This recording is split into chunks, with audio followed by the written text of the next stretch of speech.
And we're live. Hello, folks. How's it going out there in YouTube land? Welcome to Doc Sloan's Science Fiction Station and our Dune Book Club. It's Thursday night. Thank you very much for joining me, wherever you are. And if you're catching us on later, thanks for checking out the videos. We're just running live running through each chapter of Dune as usual. And we're just getting going, really, I suppose, but we're up to chapter 4 today. And goodness, these go on for a bit, I think. But the idea is, I suppose, to have a wee look at them in a bit of detail. Excuse me. I've had a couple of sort of wee comments from our viewers there. One was about, can I shift the time a little bit due to, I suppose, time zones? Unfortunately not, folks. Really just it's to do with, I suppose, trying to find a neutral point in time for myself. But also it's kind of, there's considerations for my son going to work and stuff like that. So because I can't hear properly, I tend to be quite loud when I'm speaking away here. So I would keep him awake. So we'll have to stick to the 9 o'clock for the GMT for the at least until we get through the probably June. And I suppose at that point we can always reevaluate it when it comes time to look at Dune Messiah. But there you go. The other thing was, somebody was asking me, can we maybe not look at Dune in quite so much detail? And I'd say that's maybe for other people, but it's not really for me in that sense, because it's in my nature to pick things apart like this. And it's kind of how I approach my work. Excuse me. So very, very much with an eye for detail, and the devil's in the detail, as I like to say. And we can find an awful lot about a particular book, how an author goes about his business. And I think somebody once recently said that, a book is a considered thing. It's a thing that usually should take time for an author to write. There's Cynthia saying hello. I love the detail. Thank you, Cynthia. Well, we'll try and keep at it. At the minute, I suppose it's taken me about 8 hours worth of reading and note taking to get through any one chapter in Dune. There's Chaya saying shalom. Hello, Chaya. Shalom back at you. How's things? Hope you're keeping well. And yeah, anybody else out there, drop in, say hello, folks, and leave your wee comments and stuff. It's always good to hear from you. So yeah, I was just having a wee bit of a think about all things Dune as usual as I'm reading through this. Excuse me. As usual, my throat takes a wee second or two to get up and running. And we have all the ladies in the doghouse tonight. So hopefully the dogs won't be too noisy, but they're looking at me in a meaningful way. And just the other thing I've been commenting on, just before, if anybody was joining me on the Science Fiction Fridays, been much waiting this to arrive, The Demolished Man, which I've started and I'm tearing into. And we found a wee bit of a Dune connection with Tiger, I think, the other week as well. So we'll hopefully get around to getting our stuff on Alfred Bester up soon. So here we are at chapter 4, folks, in Dune. And I just suppose that what I was thinking about before we tear into the chapter is that the first chapter obviously is an introduction, bit of setup, etc. Within the second chapter, we get a plan, basically, and it's House Harkonnen's plan. Within chapter 3, we get this essence of the plan that the Bene Gesserit have involving the Kwisatz Haderach. So we've had a fair amount of, and we've had this nice juxtaposition between the trio on Gidi Prime, the Baron's household, and the trio of Paul, Jessica, and the Reverend Mother Gaius Hel Mohim. And we were sort of having a wee chat about archetypes and playing with them and inverting gender and so on. Excuse me. And it just got me thinking, yeah, a lot of that's there, but essentially we have two different plans presented to us. And having been through that, we're going to get a bit of an introduction to a couple more characters here, primarily, and we're going to get that little shift. We're going to get this continued shift in time from almost Paul as an anchor point in this chapter, just like we saw in the previous, where we were talking about the connection between Paul in the now and the dream of Chani in the future. And in the future, he's telling Chani of the dream of that moment back in the past, I suppose. So we get a little bit more of that with Herbert playing with time. really to let us know that a sense of time has passed as well. And as usual, we start off with an epigraph. And this is all about, I suppose, this one's from a child's history of Muad'Dib by the Princess Irulan, again our commentator, our historian, and we're getting a bit of a dramatis personae here in terms of excuse me, in terms of Paul's tutors, his teachers. There's David Segovia saying hello. Hi David, thanks for joining us. We're just getting started. So let's have a wee read at the epigraph, shall we? You have read that Muad'Dib had no playmates his own age on Caladan. The dangers were too great. But Muad'Dib did have wonderful companion teachers. There was Gurney Halleck, the troubadour warrior. You will sing some of Gurney's songs as you read along in this book. There was Thufir Hawat, the old Mentat Master of Assassins, who struck fear into the heart of, even into the heart of the Padishah Emperor. There were Duncan Idaho, the swordmaster of the Guinas, Dr. Wellington Huey, a name black in treachery but bright in knowledge, the Lady Jessica, who guided her son in the Bene Gesserit way, and of course, the Duke Leto, whose qualities as a father have long been overlooked. And again, this is from a child's history of a Muad'Dib by the Princess Irulan. Almost reads a bit like a guidebook or something like that out of The Simpsons, doesn't it? Seems that it has that kind of jaunting lilt to it that it seems to remind me of that. And what we get here is a whole harash of characters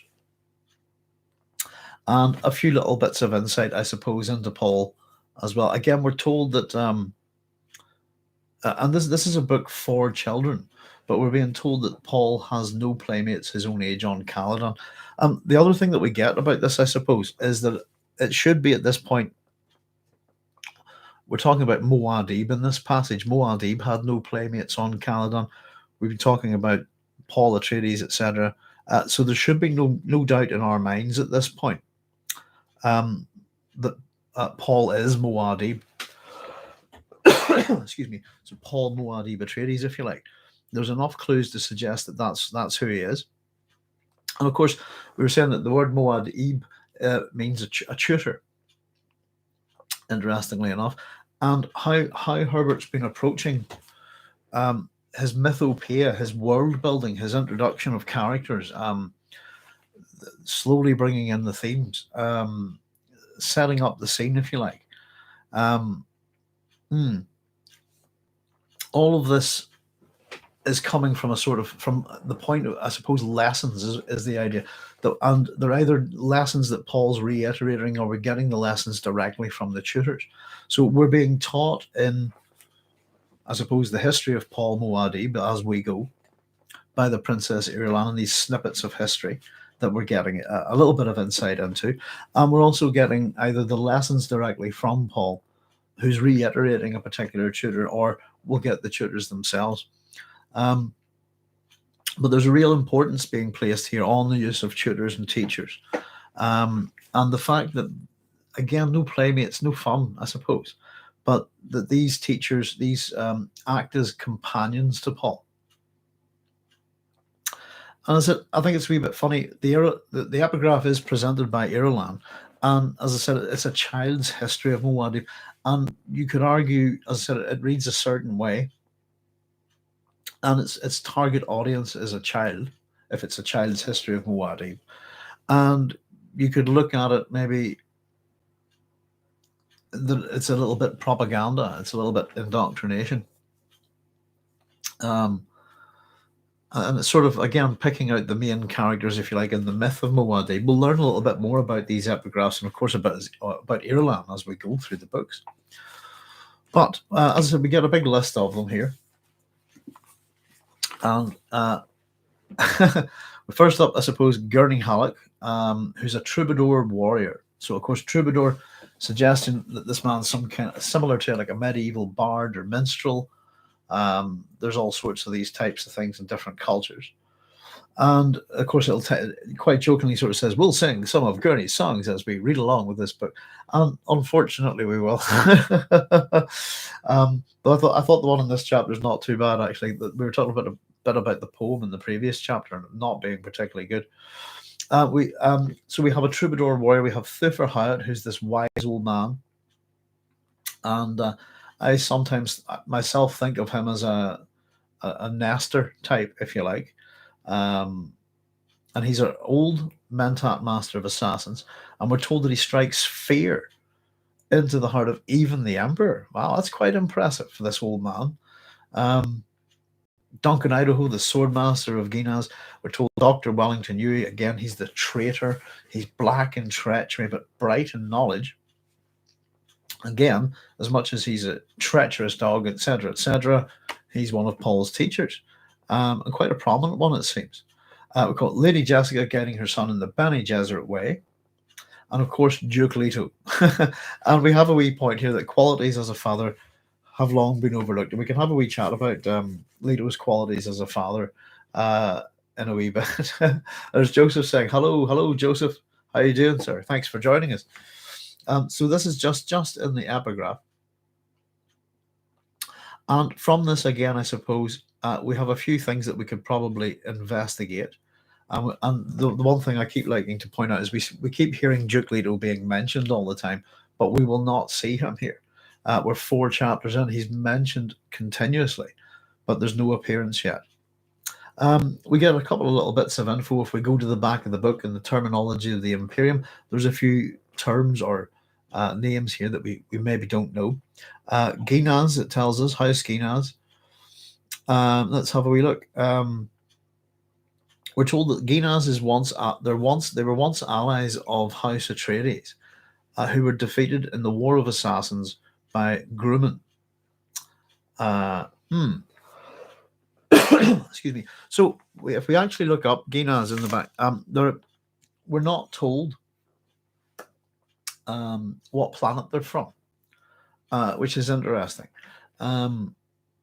Because usually we'll get one of these families associated with a particular planet association with stars, etc. And there's also this association with different myths that we keep finding here. And we've got one that I must have one I've not had a chance to identify yet. So we'll hopefully anything like that. By the way, folks, if there's something that I'm trying to chase up and I haven't got it, and I can't give a reasonably intelligent note on it, then we'll keep it for next time. I'll keep hunting until I get the thing. But it was just to bring up that the planet defeated in the War of Assassins by Grumman. Grumman's the second planet of Naoshi, and we're told that the ruling house there is House Mauritani, and they're noted for their feud with House Guinness.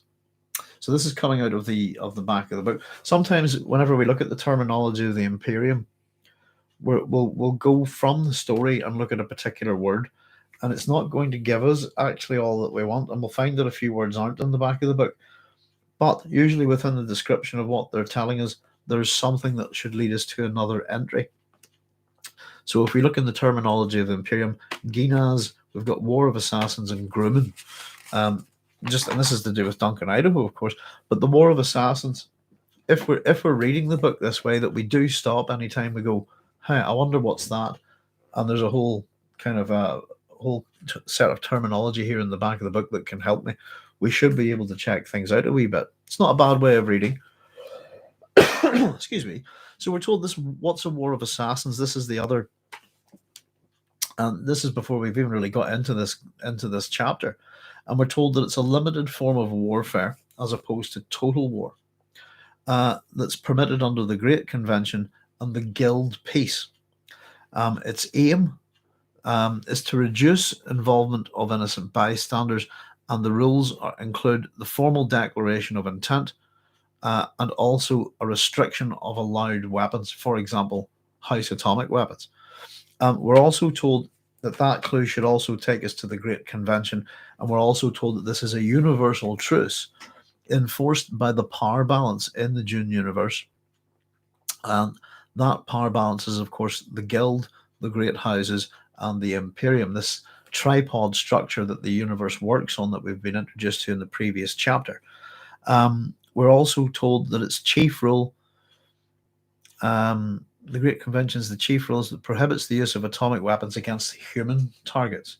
And that's going to be an interesting plot point later on in Dune. Of course, that Paul will use his family atomic weapons, but not against people.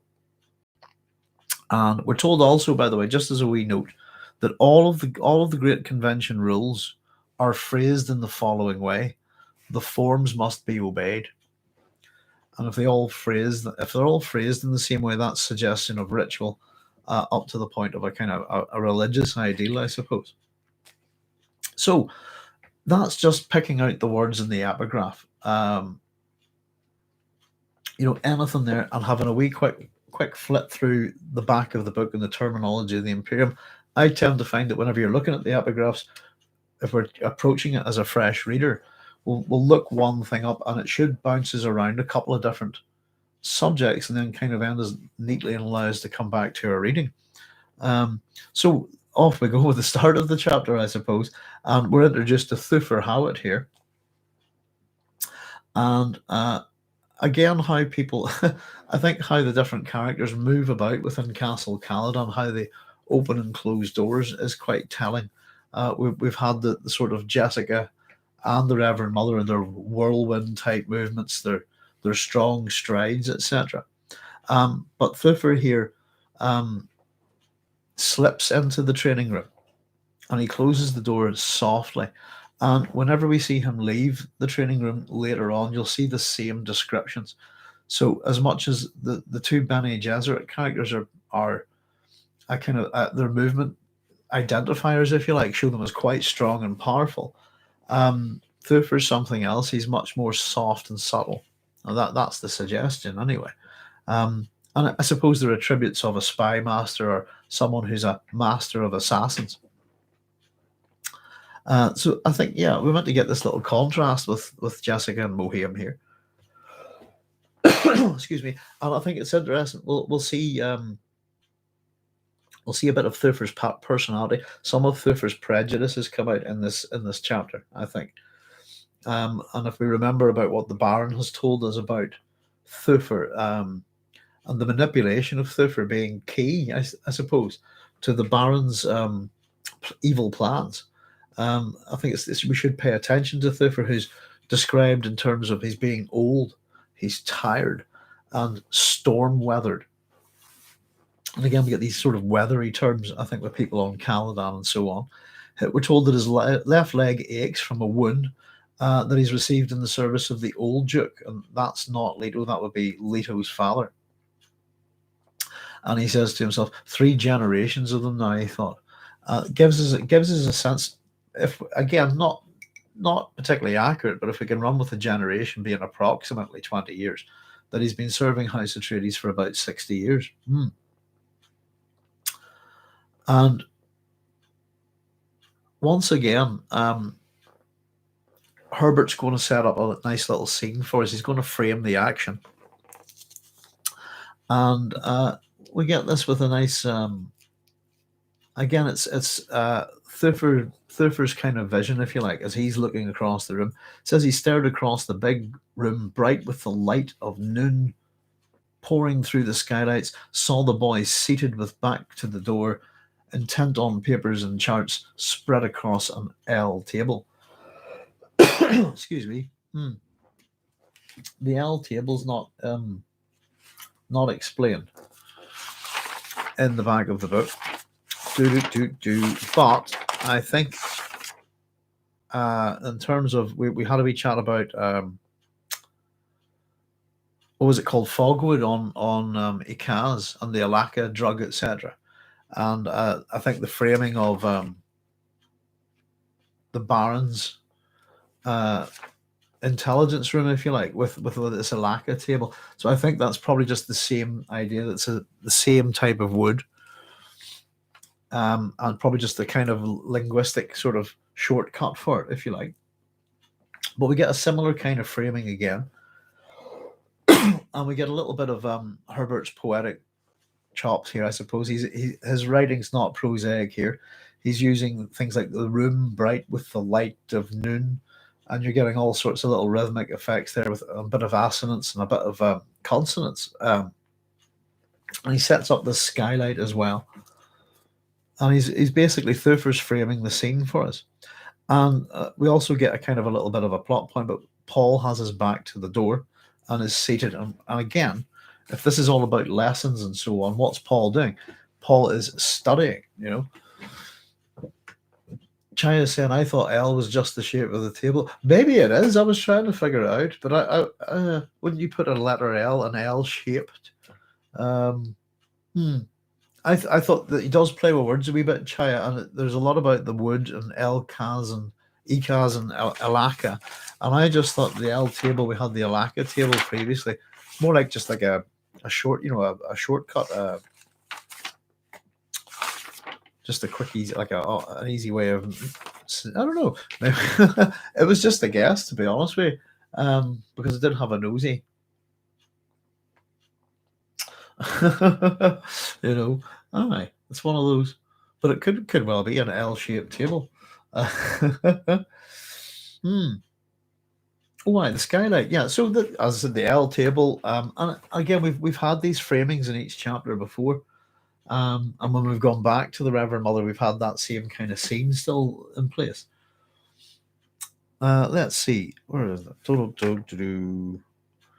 Skylight. Oh, number 12. There we go.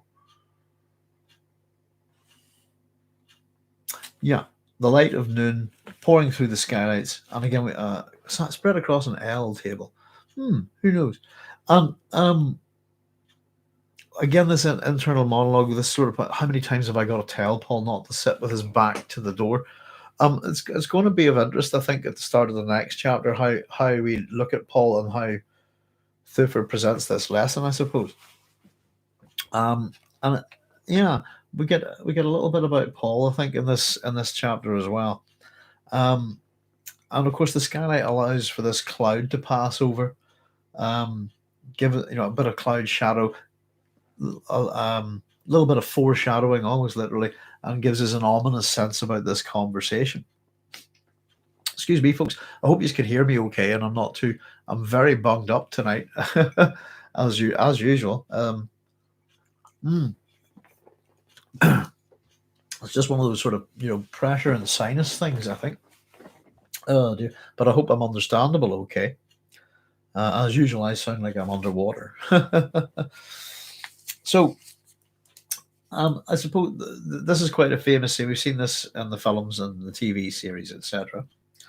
And it's sort of Paul playing with Thufir a wee bit, isn't it? And it's quite suggestive that if Paul doesn't have any other kids to play with, how does he get his fun? How does he get his entertainment? And you get a sense from this that he is quite mischievous and likes poking, as I would say, at his tutors, poking and prodding them and winding them up a little bit. And I think we get, this is what this is, to the point where, you know, I suppose Paul's aware that he's there, but not reacting, and even Thufir has to kind of clear his throat like that, you know, before he gets a response out of Paul. Of course, Hawat is suppressing a smile, by the way, and there's a fair wee bit about smiling, grinning, and the suppression of emotions within these few chapters. There's Brad Rose. Hi, Brad. The Atreides are prone to taking risks, fighting bulls, sitting with the back to the door, going to Dune. It's inherent in the family. Yeah, it is risk-taking, isn't it? And it seems that they're quite sort of flippant, you know, risks, I think. So it's not about taking risks, I suppose, Brad. It's about how you manage them or how you deal with them, isn't it? So as much as they can be into taking risks, yeah, why not? Power politics and all that stuff. But I think they're pretty short-sighted. And I suppose, much as whenever the Reverend Mother says that, you know, Jessica says, I will pay for my mistake, and the Reverend Mother says, and your son will pay with you. It's kind of that kind of thing, that whatever power structure is in here, because if the Atreides make a mistake, it really does ripple down through their society, not just into their family. They get an awful lot of their household, ordinary people and attendants and employees killed, I think. But I agree with you, they're prone to taking risks, fighting, but the bullfighting stuff, hopefully we'll get to that. I think that's kind of interesting, and there's a large association with mythology with bulls. I think again, maybe like fighting a bull. Well, we were talking about the mythological overlay of House Atreides, and particularly the Greek myths. And we've talked a wee bit about how I've looked at the Pelopids a wee bit for you guys and shown you I suppose a quick run through of the Pelopid line, and I kind of give a couple of clues as to how that operates within the Dune series. The name Atreides is the obvious clue. The idea of the Trojan War, etc. But as I've often said, that there's more than one set of Greek myths, and arguably you can take that makeup of the Pelopid lines and that curse, etc. Pardon me, but there's another strong association with Paul Atreides and Theban myths with particularly Oedipus and his father Laius. And if you actually look at those encounters, for example, you'll find an enormous similarity in the encounter of Laius and Oedipus to the likes of Pelops and King Oenomaus and that kind of thing. But again, there's another similar set of myths, and there's connections there by marriage, etc. The Minoan myths and the Cretan myths and the bull cult and all of that kind of thing there, and it's quite a big thing. For anybody who's interested, I don't know if I have it here, but I think the good books on Knossos and Crete, I suppose, Arthur Evans' work is quite interesting to look at, the photographs.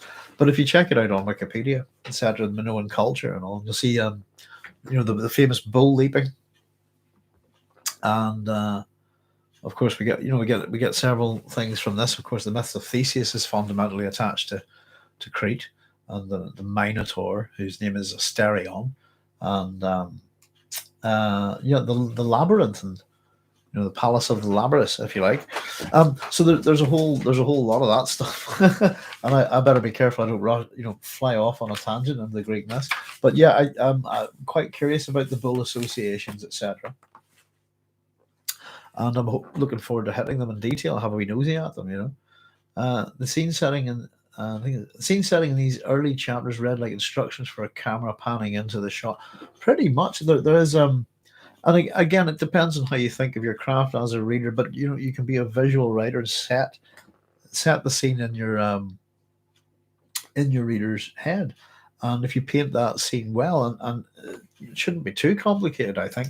I think it's very simple framing devices, and I totally agree with you, Chai. It's as if they're instructions for a camera to, particularly when we were talking about the Baron, it starts with the globe, on the hand, and kind of pulling out, I suppose, into the rest of the room.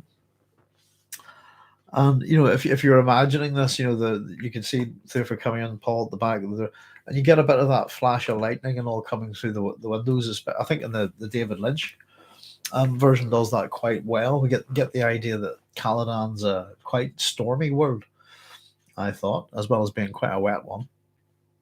But yeah, it's very much setting a scene, and he uses characters in that point of view, the omniscient narrator, to do so. And we get to jump into the heads of the different characters a wee bit here as well in this chapter. But I thought what is interesting about this point, I suppose, it's where we're getting to see Thufir. We've got this kind of quite cool introduction through the epigraph about these tutors, and Thufir's his description, the old Mentat Master of Assassins, who struck fear into the heart of the Padishah Emperor.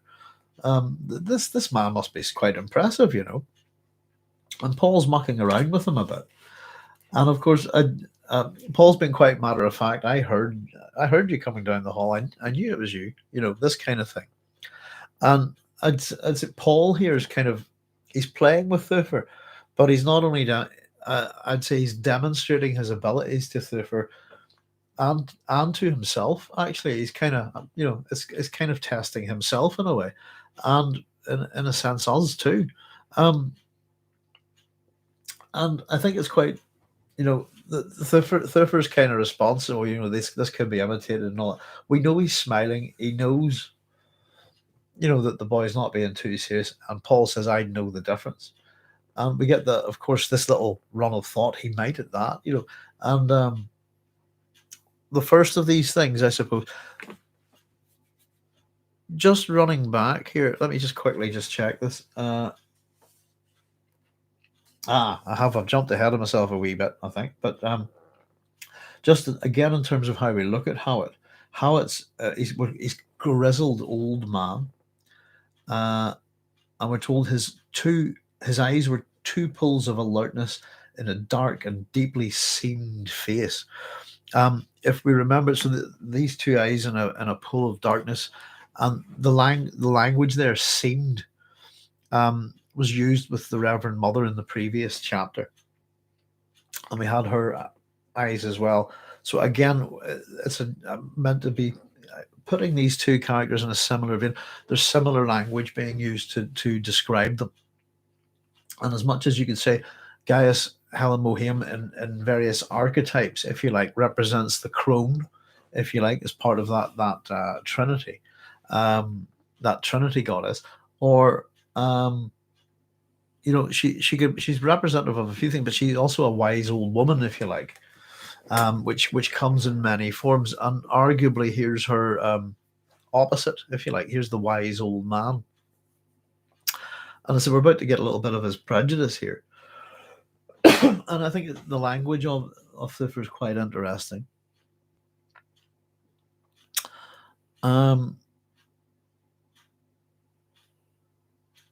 But you think, yeah, I heard you coming down the hall, and I heard you open the door, and we talked this idea that the sounds can be imitated.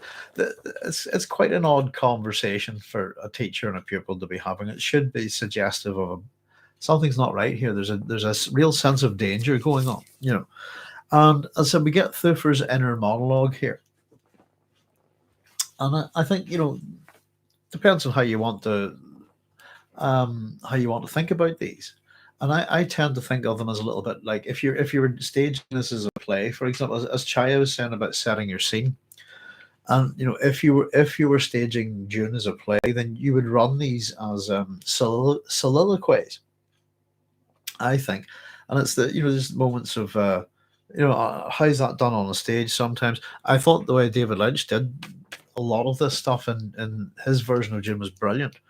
And the internal monologues, I think a big part of Dune, is a really good part of the book. I think it provides insight in many ways to the reader, and it also shows what certain characters think and how certain characters are maybe wrong.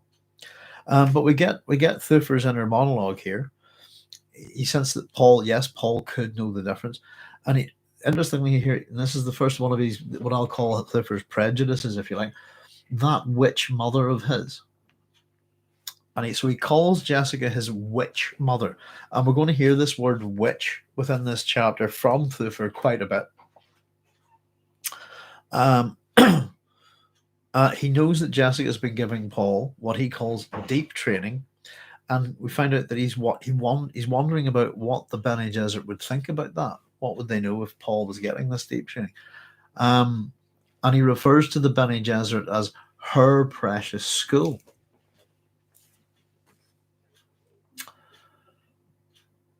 I'm sorry. This is the proctor. He says, I wonder, maybe that's why they sent the old proctor here to whip our dear Lady Jessica into line. So I've just put a bit, her precious school is referring to Mohiam there. And I just wanted to point out that I think, my own opinion, his language is sarcastic to a degree. And the thing that I've written is it suggests that it projects, I hope this makes sense, that it projects hurtful pride. If you see what I mean. And it's interesting, the simple fact that there are things that Thufir is ignorant of, I suppose. He knows that he knows the Reverend Mother Gaius Helen Mohiam's correct rank. He knows that she's the old proctor, and that he knows that she's been to visit here on Caledon, but just visit here, not who. He doesn't know who she's here, though it's probably here to see Jessica. And so the implication is that he thinks that it is here to whip Jessica into shape. And again, that all this language from Thufir is a bit. He's obviously got a bit of a prejudice against the Bene Gesserit, and the language which, we can have. Well, it'd be interesting how we look at this. Obviously, the term's being used derogatorily, I think, as a pejorative, and it's also, if we understand how the Bene Gesserit work, and also later on how the Bene Tleilax work. There's a it's whenever is the simple fact that we assume we can assume that we're ignorant of this now, but that the Bene Gesserit want people to call them witches in the same way as the Bene Tleilax want people to call them dirty, filthy, stupid Tleilaxu. It's all propaganda. And if you see what I mean, I don't think a Bene Gesserit sister would ever bat one eyelid at being called a witch.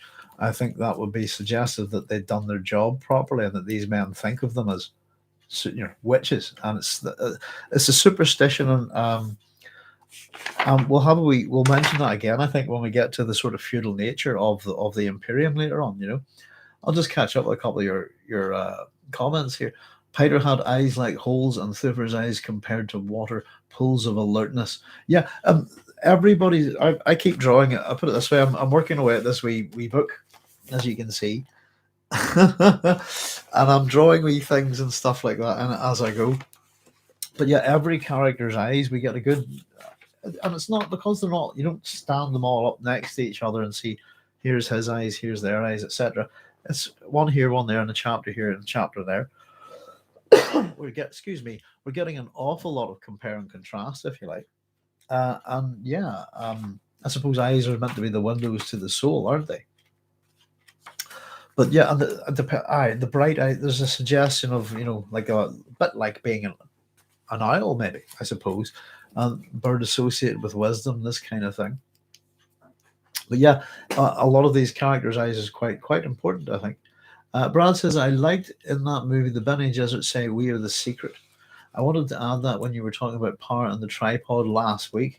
Yeah, Thufir Trust No One says, Chai. We'd mentioned that if you the secret, as you were saying there, whenever we were talking about this tripod structure, if you like. Let me see if I can find it. The point is that the point I'm trying to think of is that the guild are part of that. Bear with me a wee second. I think I have a wee bit on it here somewhere. Are part of that tripartite structure, but that hang on. Oh, is it Chom I'm thinking on? Sorry. But that the guild and the Bene Gesserit are silent partners, just if that's a power structure that is how the universe works, they're silent partners, and that means they're involved in the power structure, but they're just not out front, I suppose.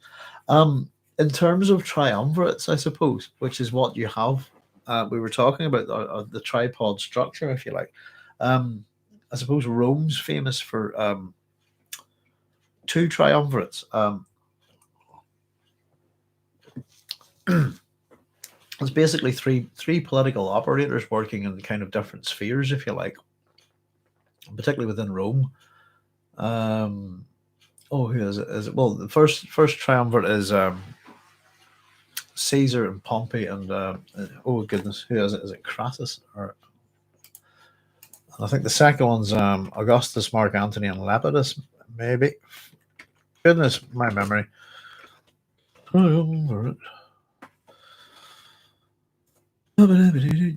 Pompey, Caesar, and Crassus. My memory's not that bad. I really shouldn't do that to myself, should I?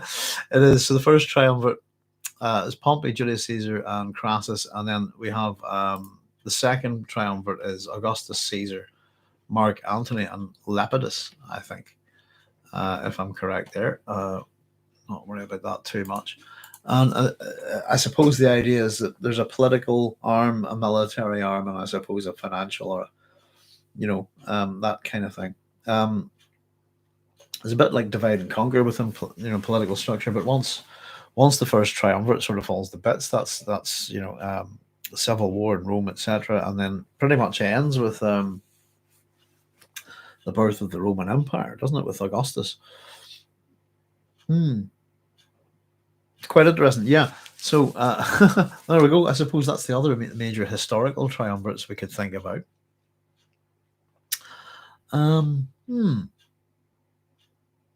So again, what we get here next is Let me just check that I've covered all those yeah. So as I said, the language towards the Reverend mothers, I suppose, witch Jessica being a witch mother, rather than just Jessica as Paul's mother. She's a witch mother, and I think, oh dear, So at this point, he sits down across from Paul, and again, sort of reinforces the structure of the scene for us. And he notes the room's oddness, and this is to do with the move to Arrakis. And at this point, what he does is he turns and faces the door, which is what is a bit of a gripe has been with Paul since he came in. Paul's been sitting with his back to the door. He's a kind of, I suppose, showing by demonstrating, I'm going to follow my own lesson. I'm going to sit facing the door. And I suppose this is the idea, is to reinforce this lesson. As I said, whenever we get to the next chapter, we'll see that it's not that well enforced, to be honest with you. We'll find Paul lying face down on a table, just going, like this.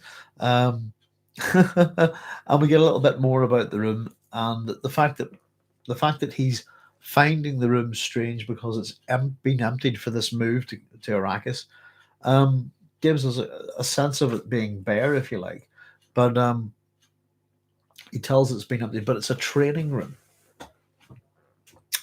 And within the room, we have a training table, a fencing mirror that we're told contains crystal prisms that are quiescent, and a target dummy which is patched and padded, etc. And we get this sort of little nice little moment from Thufir where he looks at the padded dummy, just goes, yeah, there. Was it? He says, looks. I think he thinks it looks like an ancient foot soldier, and there stands I, thinks Thufir, patched. In other words, patched and padded, maimed and battered, like this ancient, this old dummy that is designed for fighting. So there we go. And at this point, things start to pick up. I suppose we'll get these two interacting a wee bit more, and the interaction's reasonably banterish. But Paul's quite direct. Straight off, asks him what's he thinking. Are you in particular, are you thinking about leaving Arrakis? And it's quite a direct question. Not often people go, "Hey, what are you thinking?" It's again, I think we'll be all out of here soon, and likely never to see the place again. And Paul, of course, discusses, his next question: does that make you sad? And we get this interesting response, I think, from Thufir.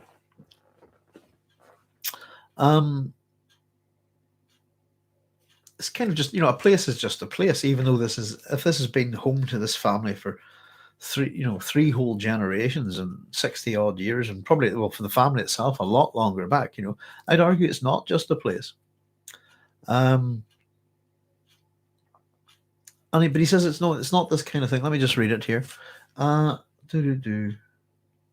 Sad nonsense. Parting with friends is a sadness. A place is only a place. He glanced at the charts on the table, and Arrakis is just another place.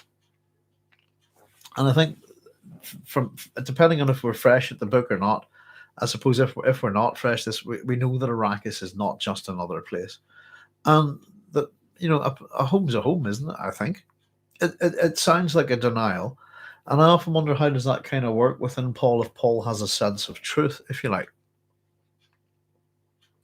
But he's making light of the matter, I think, here. But the question is he being honest? And what he says is that, this kind of thing isn't really, leaving a place shouldn't make you sad.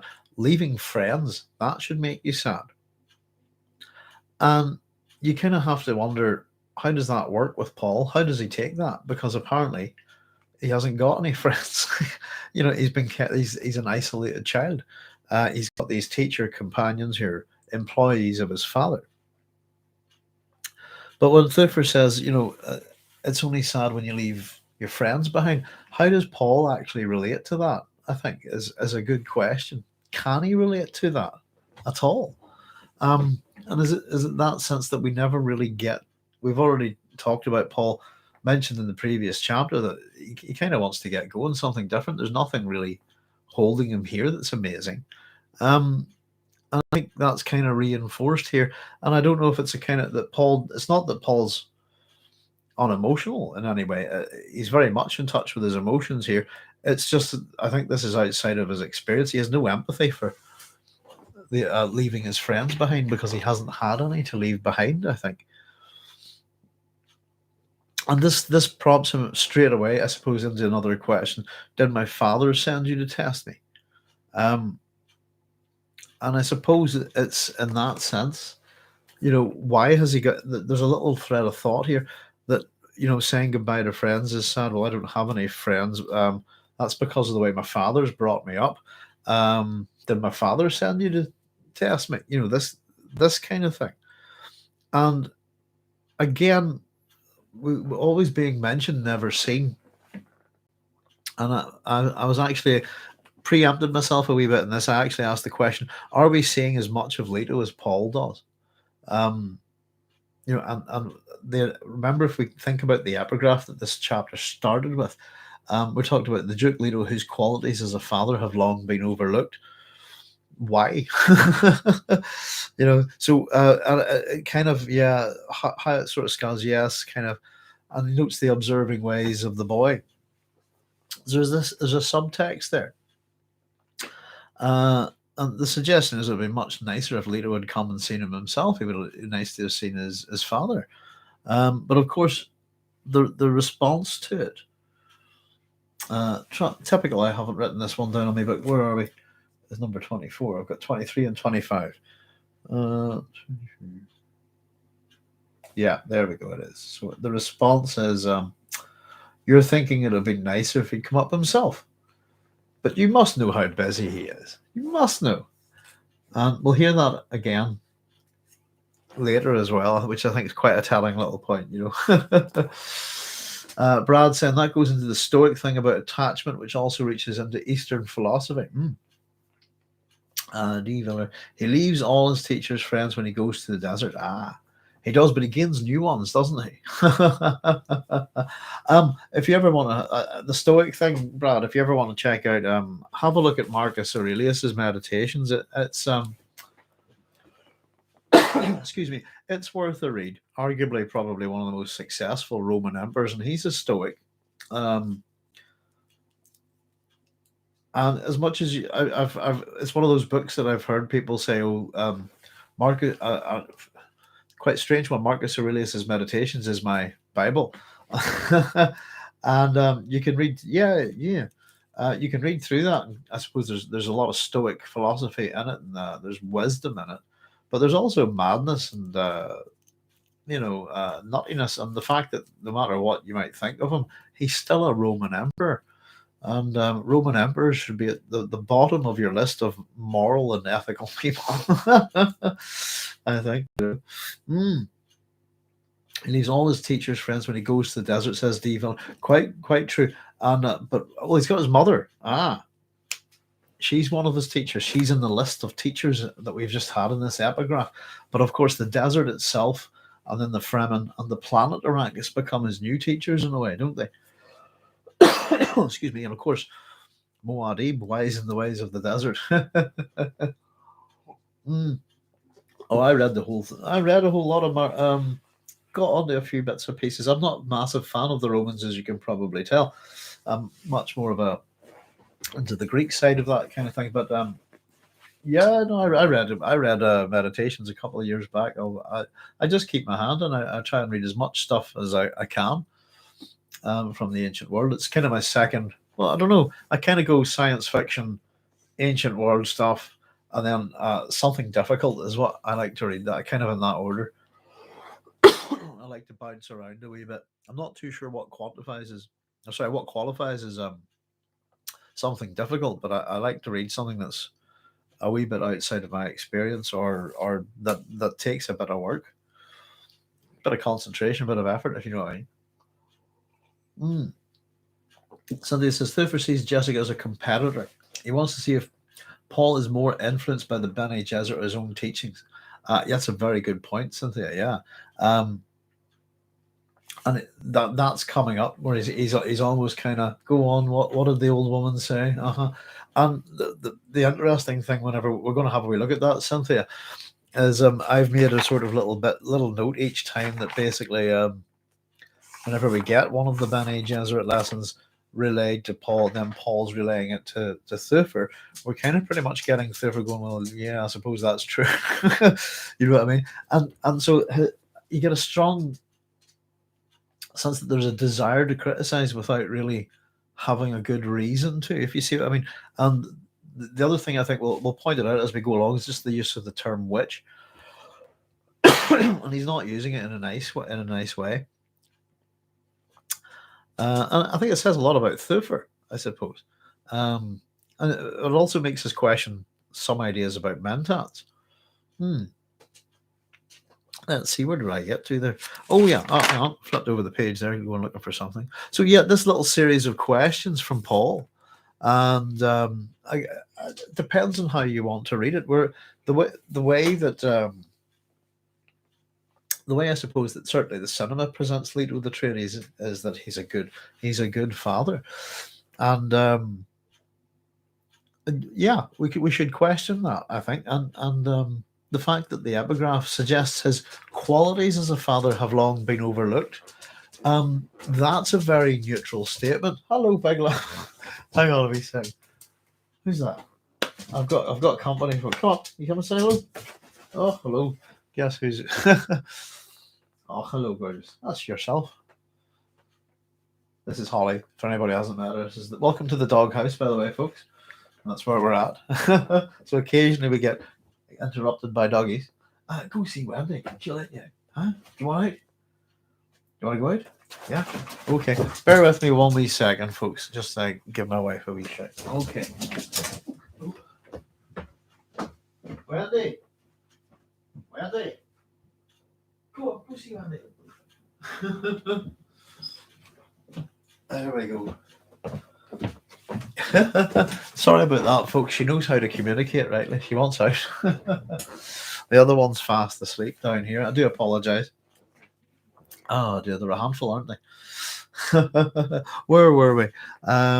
Let's see. Oh yeah, so yeah, we should. Duke Leto, whose qualities as a father have long been overlooked. Sorry, just to recap, that doesn't say he's a good father. It doesn't say he's a bad father. It just says that his qualities as a father have been overlooked. And there's a suggestion that, to be honest with you, to deny your child friendship of children and companionship of his own age is an act of cruelty in this world, I would say. And he seems to be reasonably absent. So Paul's question's almost a bit of his last question. There's almost a little bit of a just cut out of this up to the point, and he pretty much gets back to his studying here. And so off we go with a little bit more learning about Arrakis. And I've been studying about the storms on Arrakis, we're told. And a little bit of this little conversation here that runs between them. The storms I see, they sound pretty bad. That's too cautious a word. Bad is what we get here from Thufir. And I suppose the word that we have most associated with Paul up until this point is the word caution, and to be cautious. And we're told that this is a quality that's been drummed into him by the Bene Gesserit. Here we get this suggestion that caution, too much of it can be a bad thing. And we were just talking earlier, somebody mentioned about the way the Atreides like to take risks. And to be too cautious, and it's an interesting way of putting it, I suppose. I've asked myself here, can this be a bad thing? Is it bad? Is it a bad thing to be too cautious? From the fact that Paul is cautious and he's been taught to be that, or is the fault here Thufir Hawat's? That the idea of that we're being too cautious, let's not be like that. That's a personality problem for him, not for Paul. And I just thought it was worth considering, Chaya says it's Leto's way to surround himself with reliable, trusted people as advisors for himself and as teachers for his son. We're going to have a look at that, I suppose, in a wee bit, Chaya, because it's to do with this chapter is a little bit, as always, educating us about Arrakis. It educates us a little bit about Paul's tutors, etc. And Paul, but there's a lot in this that's fundamental about leadership in this chapter, and how you become a good leader, to do with what sort of people you gather around you. And I think it's whenever we look at that comment that it's the comment, Chaya, where she says, you kind of need a good coffee set to attract the right kind of people. And we'll get to Herbert sort of Thufir sort of goes, of course, that Leto knows this, but it's whenever you look at the people that Leto has attracted and what kind of people that they are, that's when you kind of have to question that a wee bit as well. And this is an example of this in this chapter where things could have went very badly wrong for Paul. And we have to remember this, that Leto, as much as he's recruited, Thufir has been in the family for a long time. Pardon me. So Leto didn't recruit him. We're really talking about Duncan, Gurney, Dr. Yui. These individuals, 1 out of 3 of them is a traitor. So, in some way, we do have to question Leto's choices, I think. But again, there's sort of lesson put up for us, an example, as we'll see. Excuse me. So we get back to the storms of Arrakis. We get certain words mentioned multiple times. We get the storms mentioned a lot here. And we're getting a little bit of info about it. So we're told that they can build up across 6,000 to 7,000 kilometers of flatlands, that they feed on anything that can give them a push, things like Coriolis force, other storms, anything that has an ounce of energy in it. We're told that they go up to 700 kilometers per hour, and that they're loaded with sand, dust, everything, and that they'll eat flesh off your bones and etch bones to slivers. So that sounds quite bad. Not the best of environments to be dandering around in. And we get another question from Paul here, and it's a good one here. Why is there no weather control? So weather control, theoretical scientific technology, and that's an interesting thing. Oh, do they have weather control in this universe? Maybe they do.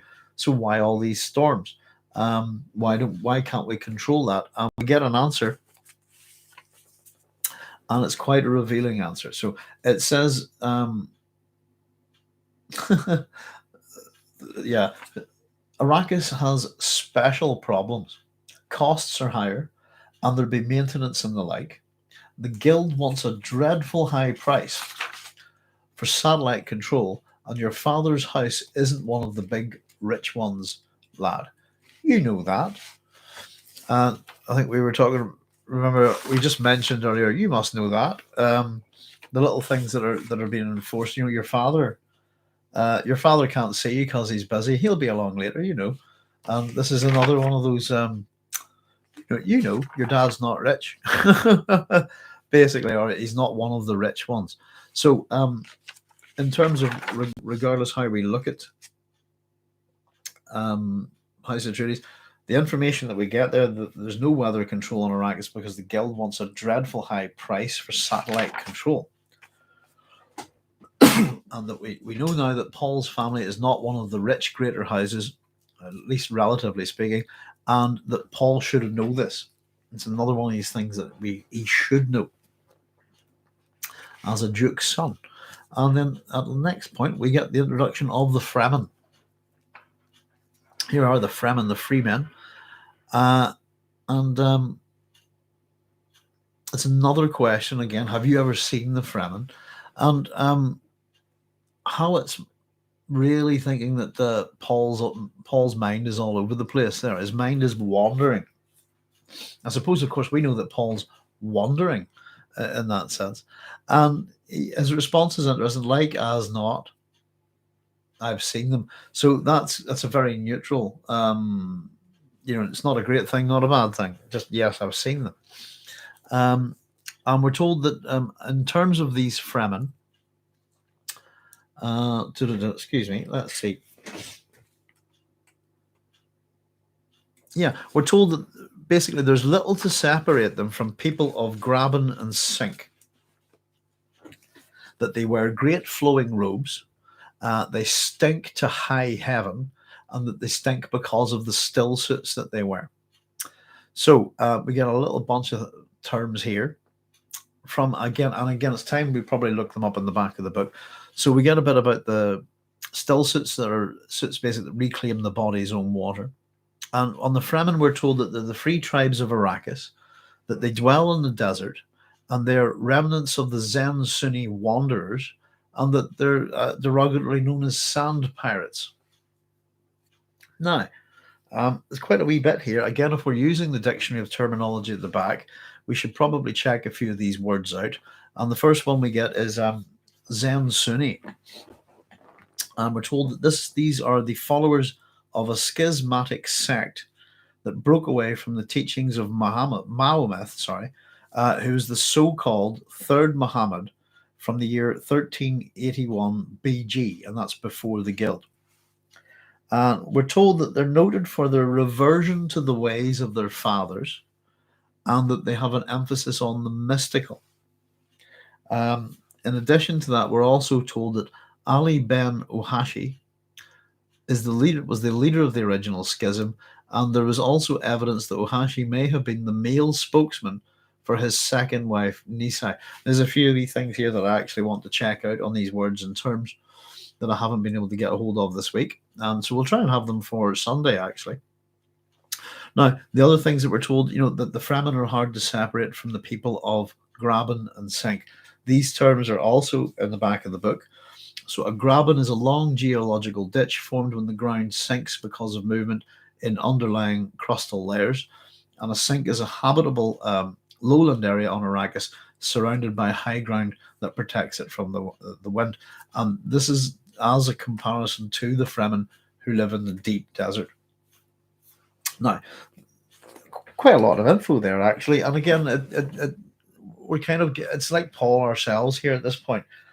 The information that we're learning is kind of academic, isn't it? It's all theory. So we're learning about grabens and sinks and stillsuits and the Fremen, the Zen Sunni, etc.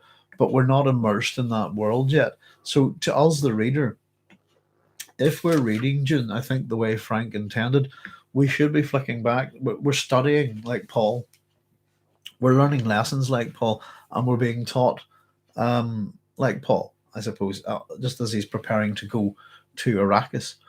And all of this talk of the deep desert, etc., really focuses Paul's mind on water, on particularly moisture. I'll just read you this wee bit. Paul swallowed suddenly, aware of the moisture in his mouth, remembering a dream of thirst that people could want so for water. They had to recycle their body moisture. Struck him with a feeling of desolation. Water's precious there, he said. Yeah, and of course, we get quite a lot of terms there. It focuses on moisture. The fact that people recycle their moisture, that should be, wow, that's pretty interesting. The terms that are used here, we've got moisture, water, thirst. And of course, that statement there, it's just what is right there for us. Water's precious there. Water's precious on Arrakis. I just think the interesting thing about this, it gives him a sense of desolation, and depending on how you look at desolation, some people would argue that desolation is the I suppose the absence of hope or faith, if you like, the flip side of that. I think it was we talk about Gerard Manley. We've talked a wee bit about Gerard Manley Hopkins a few times in his very happy, jolly nature poems with sprung rhythm and all that, and then his his incredibly depressing sonnets of desolation, and just how how bleak they're all. I sort of think Dan Simmons has used a few of them as titles for horror novels. I think possibly other writers. Carrying Comfort's one of his. Sorry, I'm segueing a wee bit, folks. But it's just a wee interesting term. It gives him a sense of desolation. And we get another internal monologue from Thufir at this point. And he's kind of, perhaps I'm doing it, getting across to him the importance of this planet as an enemy. It's madness to go in there without that caution in our minds. And again, it's kind of madness to go in there without that caution. And it's Paul who's cautious. It's Hawat who's suggesting you can be too cautious. But there's those terms again, caution. And it's kind of, for Hawat, it's kind of like a little, I'm winning, he's learning. This kind of thing almost. I hope the lesson stays there. But it's an important lesson for us to learn. And it's right there in plain sight. That the planet should be viewed as an enemy. It's dangerous. It will kill you, Let's see. I'll just catch up with a couple of comments here, I think. Or have I got any new ones? If it was surrounded with rival trusted people as advisors for himself and his teachers for his son doesn't explain why the Emperor Harkonnens didn't have weather control, especially if Melange is so precious. Shows the guild's power. Yeah. Guilds, actually, oddly enough, I was talking about just my copy of The Demolished Man arrived, and again, it's to do with these kind of guilds. It's quite interesting. Monopolies as well.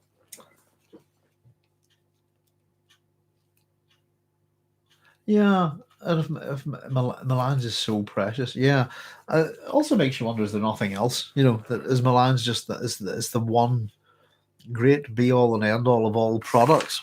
There's nothing else that solicits great excitement in the Dune universe. So where are we? We get again our little skylight here. Gives us a wee bit of ambience for the and I suppose it kind of gives you that sense of Caladan and moisture and water. We talked earlier about the castle kind of almost sweating in anticipation of the storm on Caladan. And we get Paul looked up at the skylight, aware that it had begun to rain. He saw the spreading wetness on the grey metaglass. Water, he said. And of course, what we get next is quite a revealing statement. You'll learn a great concern for water, Hawat said. As the Duke's son, you'll never want for it, but you'll see the pressures of thirst all around you. And that's quite the scarcity of water, the words concern, the pressures of thirst, and all of this is academic, again, for Paul. But he's being told, as the Duke's son, as a person in your privileged position, you will never go thirsty, you will never want for water yourself. And it's particularly interesting that it's kind of jolting in terms of Paul's personality, I suppose. For us, it suggests he's spoiled. He's a bit of a, what would they say, a little Lord Fauntleroy kind of thing.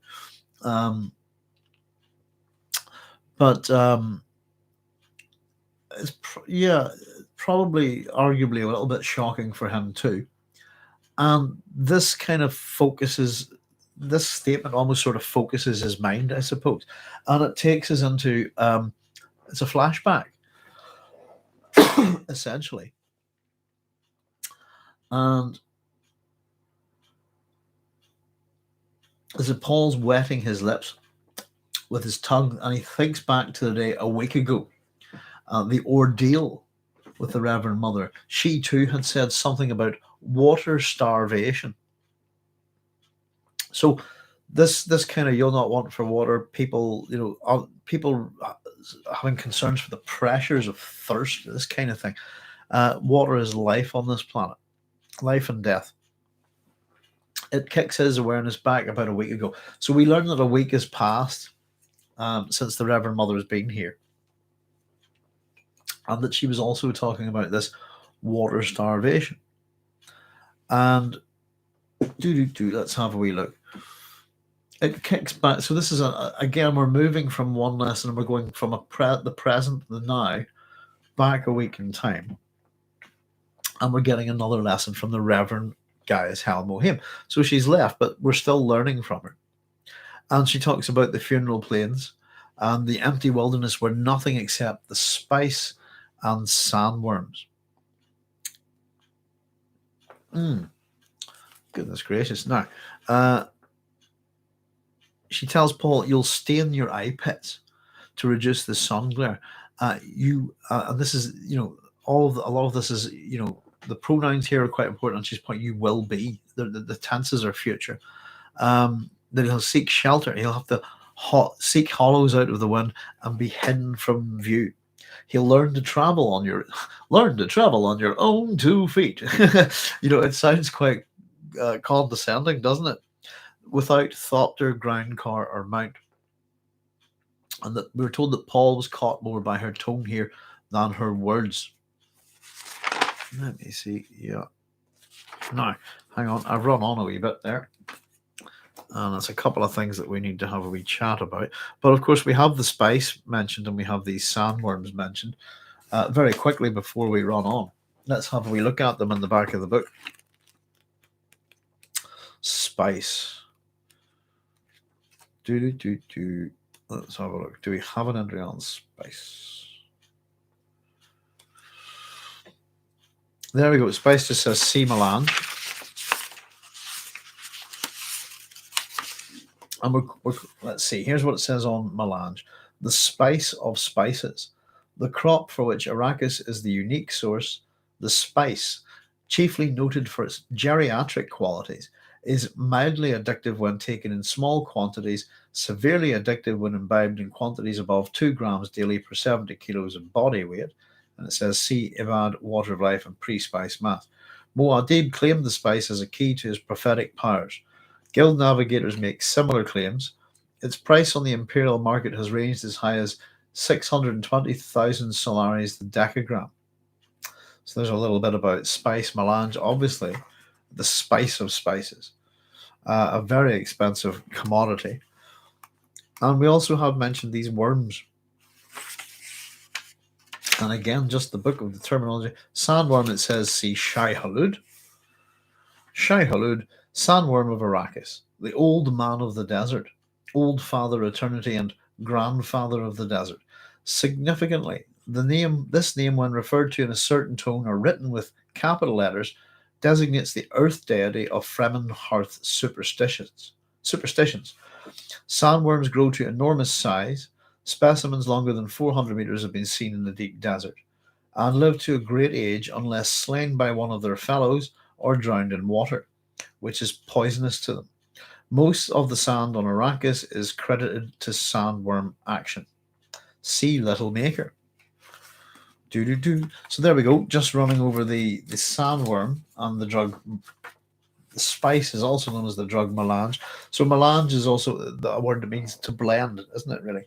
In the sense, if you cook, if you're a melange cook, you would blend your spices and herbs together, wouldn't you? So there we go. So sorry, let me just get back to my wee place here. So yeah, this flashback. Let me just catch up with your comments very quickly, folks. Way I don't get lost with them. So Cynthia says that Thufir distinguishes place and planet. Only the latter can be dangerous. No one would give a fig for Arrakis, says Chaya. This harsh, desolate world, except for spice, and they know the Harkonnens are willing to use treachery to regain control. Yeah, absolutely. Would you want to go there, really, a holiday on Arrakis, if there was, what's it all for? And it's, the super drug. I think there's quite a bit to melange as we explore it, and its qualities. It has a lot more to it than what's actually presented there in the terminology of the Imperium, and obviously the same with the sandworms as well. Excuse me.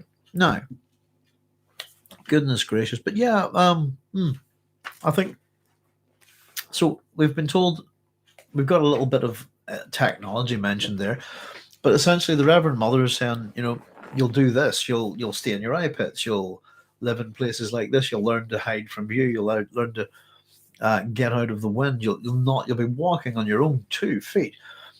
And it sounds as I said, I think it sounds the most condescending thing. But no thopters, ground cars, or mounts. And at this point, Paul catches, and again, her tone here more than her words. Her tone is sing-song and wavering at the same time. And I kind of interpreted that as a positive and a negative thing. I don't know. Wavering would suggest it's not, her voice isn't quite holding, but sing-song would suggest something of a musical lilt or quality to it. And what she says next then, let's see. When you live on Arrakis, Kala, the land is empty. Let me just find this wee bit here. Yeah, when you live upon Arrakis, she had said, Kala, the land is empty. The moons will be your friends and the sun your enemy. So we're getting, a bit of desert wisdom here, this kind of thing. The moons are your friends. Travel at night in the desert. The sun is the enemy. Cover up during the day and hide. Kala, in this case, is in the terminology of the Imperium. And it tells us that it's an invocation to calm angry spirits of the place you've mentioned. And in this case, Arrakis. So when you live on Arrakis, Kala, the land is empty. So it's a thing, I suppose, to ward off angry spirits, evil ghosts, this kind of thing. Interesting, as I said, that the worm is Shai-Hulud is an earth deity. Pardon me. So the term we would use is that Shai-Hulud is a chthonic deity. And as I said, if you want a good analogue for that, I think that the worship of Crom Croch in Ireland is a good example of that. I think Crom Croch's worshipped elsewhere too. But as a worm in that sense. I don't know if anybody's ever seen for those who know their Bram Stoker, I suppose there's Dracula and Dracula's Guest, but there's another book by Bram Stoker, the author of Dracula, is quite famous. It's called The Lair of the White Worm. Is worth checking out. But I think there's also associations with the worms and the idea of Abraxas, etc., which we'll see whenever we get to the God Emperor. But I think it's on some of my videos actually, but you can have a look up and if you look at an Abraxas coin,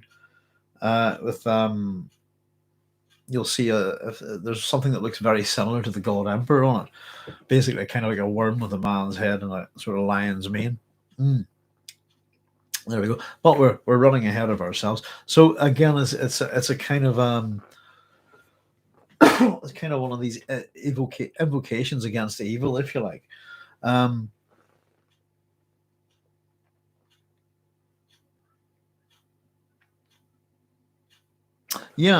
what we're getting here is Paul having the memory of the conversation about his father.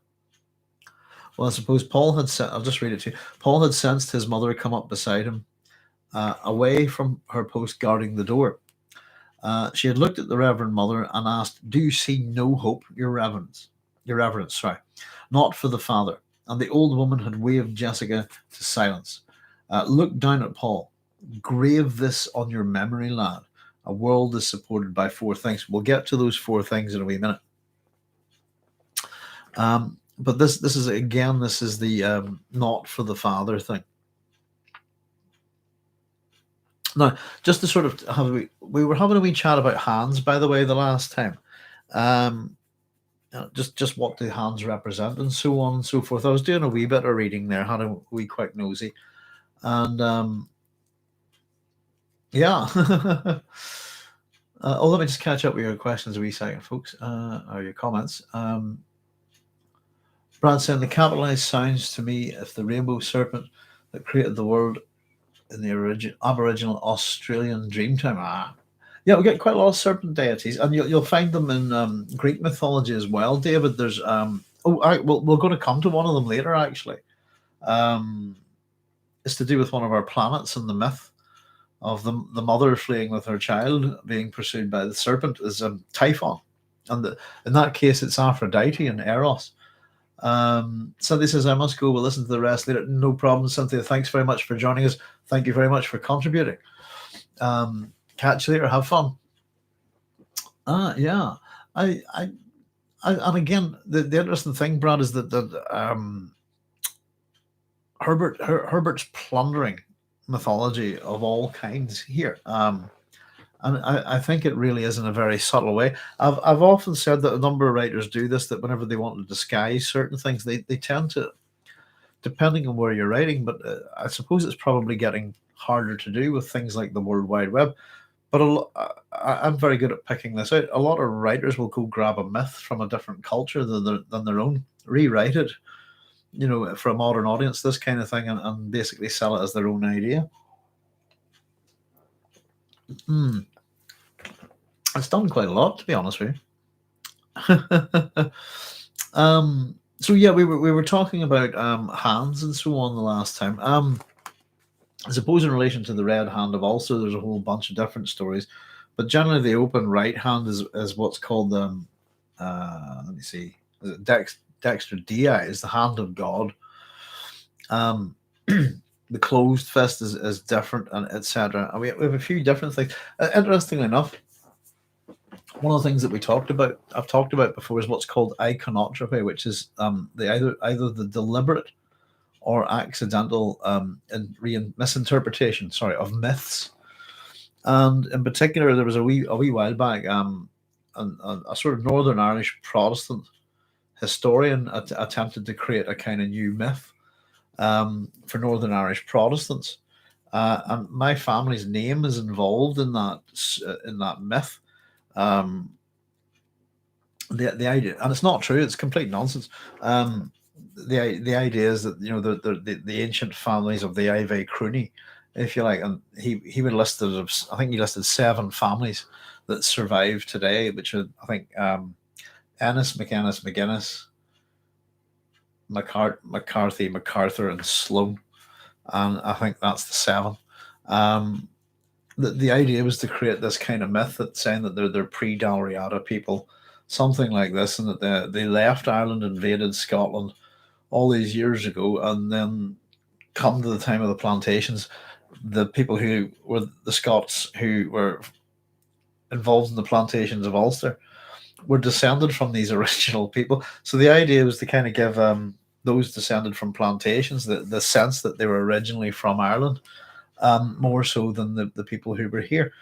And it's pretty discredited set of books. I've actually got all 3 of them. I bought them in the 90s when I was studying Irish studies. And it's an example of how people, even today, will attempt to take a myth and use it in a certain way.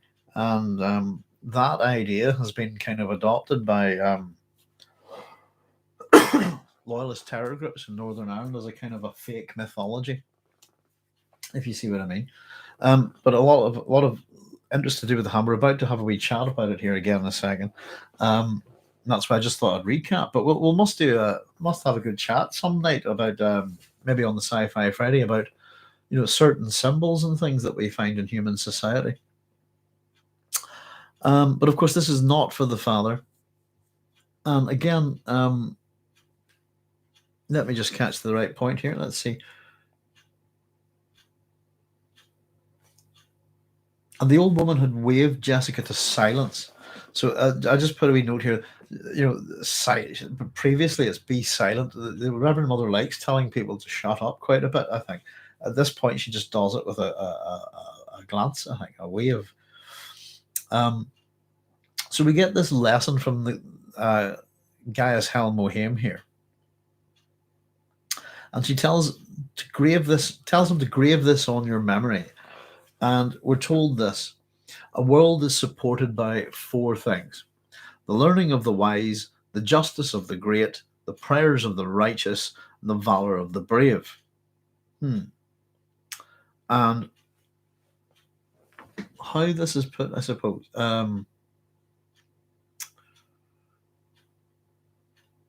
she held up her 4 big knuckled fingers. I suppose we get Gaius Hel Mohim's hand here. Hands are quite important in this book, I think. just as motifs, if you like.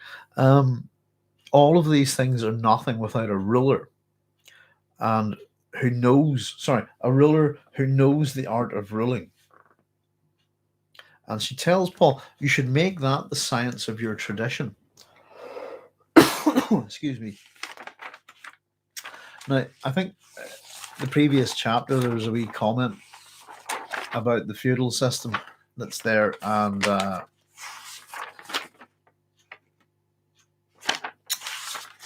how superstitious it is in terms of science. And I think that's a wee sort of linking comment there. Make that, a world is supported by four things: the learning of the wise, the justice of the great, the prayers of the righteous, the valor of the brave. All of these things are nothing without a ruler who knows the art of ruling.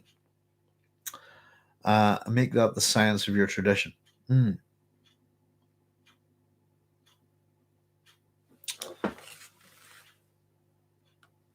we get this little bit here where it just again, time had passed. So we're reminded that a week had passed since then. We're in a kind of flashback, and we return back to the present in a sense here.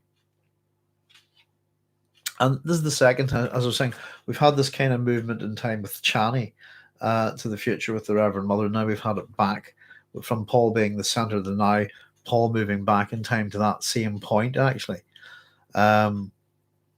And we're told that her words are only now beginning to register with Paul. So that this conversation that she's had about water starvation, for your father nothing, what it means to be a ruler, all of this is only kind of starting to ping with him now. And he feels, because of this, Paul feels a sense of fear here. And Thufir picks up on it, but Thufir thinks that he's, it's a phrase you'll hear Frank use a lot, wool gathering. So at this point we get this repeat back, where earlier Paul had asked Thufir, what are your thoughts? This is what Thufir does now. He pretty much wants to know, what are you thinking?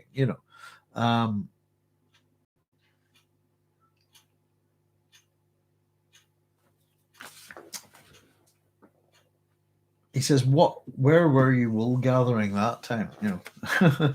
Daydreaming. And again, another question back from Paul. And it's another direct question. And it's simply, have you met the Reverend Mother? And again, our answer from Thufir is quite revealing.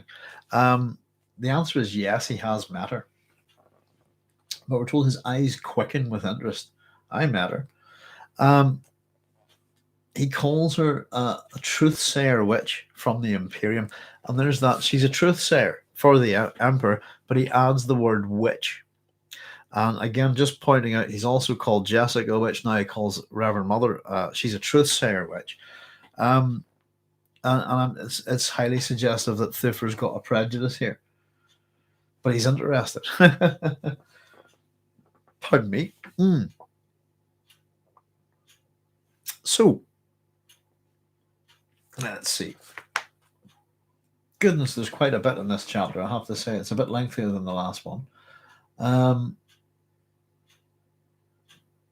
Yeah. Paul hesitated. The Reverend Mother's done something to Paul. Paul hesitated, found that he couldn't tell Hawat about the ordeal. The inhibitions went deep. And we find out he's able to talk about it, but there's something else here that you put it. He says previously in the chapter he talks about when he's telling Chani about how the old woman put a stamp of strangeness upon him, and I think this is the stamp of strangeness. And we get a little bit of blurb here, and it's continuing this lesson from the previous week that Paul was remembering. So as much as we've come back to the present here, again, we're going backwards to this memory. And Paul's telling us this. It's a week has passed from that day, only coming to full register. And she said a thing. Here we go. You, Paul Atreides, descendant of kings, son of a duke, you must learn to rule. It's something none of your ancestors learned. Paul opened his eyes, said, "That made me angry, and I said, my father rules an entire planet." And she said, "He's losing it."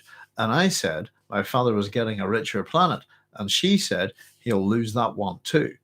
And I wanted to run and warn my father, but she said he'd already been warned by you, by Mother, by many people. And of course, this is true enough, as Thufir says. And you get this little, it's a very odd little rhythm to it, this little thing. It's kind of like you're arguing with the child, and it's kind of she said and you said and they said and this kind of thing. And it's quite good pacing here by Herbert, and allows him to dump quite a lot of information here. And it's almost like they're taking turns. It's almost he's getting a new one, he'll lose it. This kind of thing. And his desire, again, a lot of Paul's thoughts are on his father, but the response that he gets from the Reverend Mother is most unusual. And we have to add that to the fact that the Reverend Mother in the previous chapter said, if there was anything that we could have done for Leto, we would have done it. And that obviously includes warning him. But the response is he's already been warned. Thufir has warned him not to do this.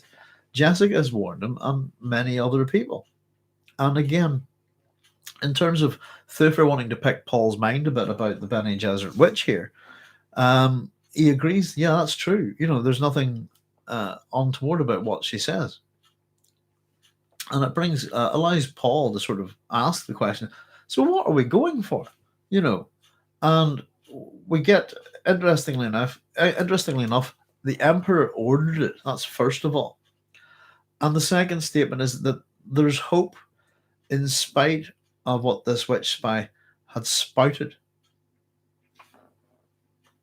And so the Emperor's ordered it. To deny the Emperor seems that nobody can just say no to him. Which, again, if that was the case, maybe we could just all argue that all of this in Dune wouldn't happen if Leto, who runs his own planet, just says, no, sorry, I can't do that.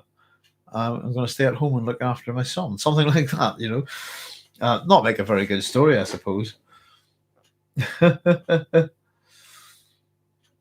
So, yeah, he's losing his planet. He's going to get another one. He's going to lose it too. Again, foreshadowing here in some sense, but it's really what we're getting is foreknowledge.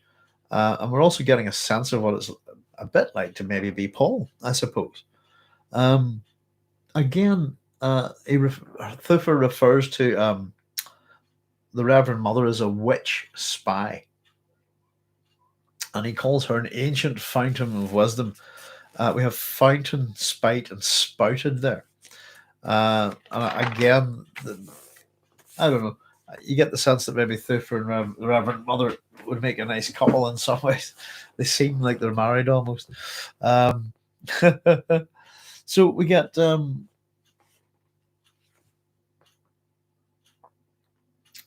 let's see, 42. Paul's right hand is clenched into a fist and wills the muscles to relax. Have I skipped a wee thing here? Let's just see. 42. No, we haven't.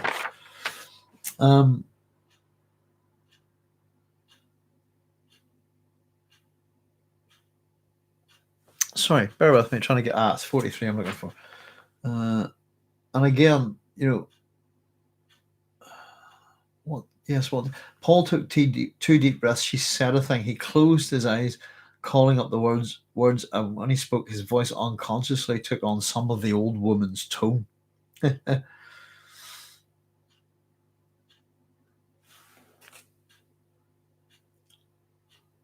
There we go. Sorry, I've written no problem. I've got 2 sets of 42s and 2 sets of 43s and 44s. What have I done? Not to worry. 41, 42, 33, 44, 42. Oh goodness, I have. I've made a couple of double extra notes. That's why I'm confusing myself, folks. Right. 43. Yes. Paul looked down at his right hand, clenched into a fist beneath the table. Slowly, he willed the muscles to relax, and she's put some kind of hold on me.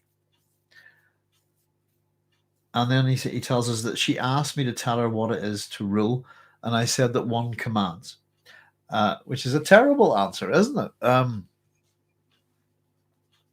have to say. Paul's answer is one commands.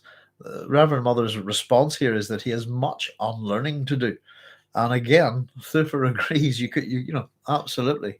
She hit the mark there. This is, again, we keep finding that Thufir agrees with everything that the Reverend Mother actually says, despite his this is obvious some kind of hostility towards her or the Bene Gesserit. He nods for Paul to continue, which is a sort of, again, Herbert kind of controlling the pacing of the story here. We have this natural stop, but we get a bit of this description. Things would have moved on a little bit quicker, I think. And we get that little thing about the hand, the constant reminder of the hand. The Reverend Mother's 4 big knuckled fingers. There's also an association with it. Paul has we were talking about, I think forgot to mention this. Paul has 4 wounds on his left hand. Again, that's kind of a associated of, I suppose you could take that as associated with the wounds of Christ, for example. But yet hands are constantly being symbols. We're constantly seeing people's hands. Hands and eyes are really important, I think. Throughout the initial parts of the book, we learn a lot about characters. And again, it's reinforcing certain ideas in our minds, I think. I said, Frank's deliberately trying to imprint a hero onto you here. Let's see. Where do we get to? Goodness gracious. So yeah, Paul's thoughts that, again, this is maybe the stamp of strangeness, but he realizes that the Reverend Mother has put some kind of hold on me, he thought. And how is the question mark? And it's a good question, isn't it?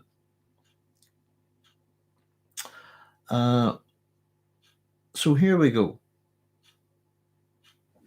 Hawat, of course, she hit the mark right there enough. Hawat's agreeing with her in his own head. And here we go. Here's what the next bit of wisdom from this ancient font of wisdom, as a ancient fountain of wisdom, as Thufir calls her. We're told, she said, a ruler must learn to persuade and not to compel. She said he must lay the best coffee hearth to attract the finest men. And of course, the response to this is from Hawat. How'd she figure your father attracted men like Duncan and Gurney? Hawat asked. So that's also an agreement. Yeah, you should set out your good coffee spread to attract the finest of men. And of course, we are talking about men like Duncan and Gurney here. We're not going to meet Duncan as such in this chapter, but we are going to meet Gurney shortly. And somebody was making a wee point about this earlier. And the thing that I wanted to point out is, in this case with Leto, the people that he attracts, like some Duncan and Gurney, the way I've put it is it's not good coffee. That he's managed to attract them for mutual hatred and revenge of the Harkonnens, if you see what I mean. And if that's what you call the finest people, then Leto's coffee set is made up of revenge, if you see what I mean, rather than the 3 types of the finest coffee beans, that kind of thing. And again, I don't know what you think about that. We'll learn a little bit more about it as we go. And maybe just because you're seeking revenge doesn't necessarily make you a bad person or anything like that. But I would argue it doesn't make you think well. Saying that, we've just read probably one of the arguably one of the greatest. We've been talking about Tiger, The Star's My Destination. Arguably one of the greatest revenge books you could ever read. And I don't know if anybody's ever seen the original Old Boy, but the Vengeance trilogy, is it by Park Chan-wook? It's exceptionally good, but an attempt to make I think often said when he was making that film, if I remember correctly, that they just don't make really good revenge dramas anymore, and it owes an awful lot to, I suppose, the whole Greek vengeance kind of thing. Giles is maybe initially attracted to Leto by revenge, but there's great loyalty there too. There is, I suppose, and we will see a bit of that coming up. We'll see Gurney really, I suppose, by his actions. And the interesting thing is, as much as we know who the traitor is, don't we? We know who not to trust. And I think whenever we get to see those interactions with Yui, it feels a bit pantomime. You're, oh no, don't listen to him. He's the bad guy. And again, it's that level of us having some kind of prescience, as if we were part of this world. It's not just the Kwisatz Haderach. The Guild have limited prescience. This kind of thing. Clearly, so do the Bene Gesserit. Excuse me. Let's see. So yeah, the whole I'm going to do a wee episode one night, maybe a science fiction Friday, guys. I have a wonderful wee book. It's a book of science fiction lists, and it's full of so it's called the Book of Science Fiction and Fantasy Lists, and it's full of wonderful little odd trivia things to do with science fiction.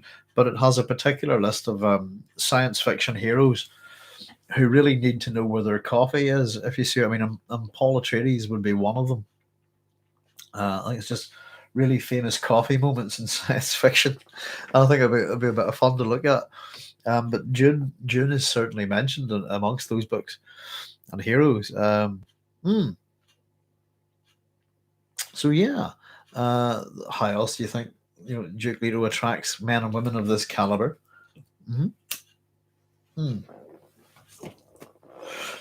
Excuse me, I'll get a wee quick puff there. And the lesson continues. Again, this is about ruling, leadership, what it means to rule.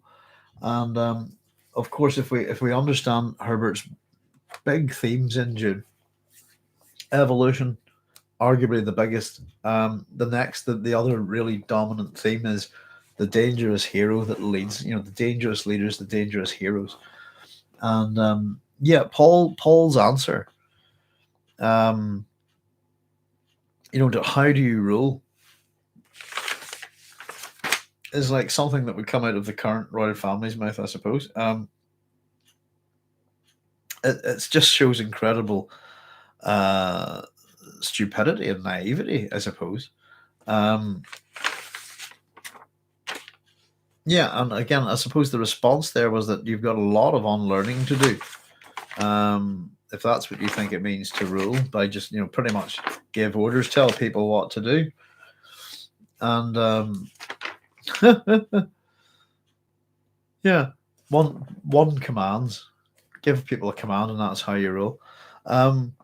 So yeah, we really wouldn't want Paul Atreides in charge of our affairs at this point. If he seems spoilt in some ways, and he seems highly.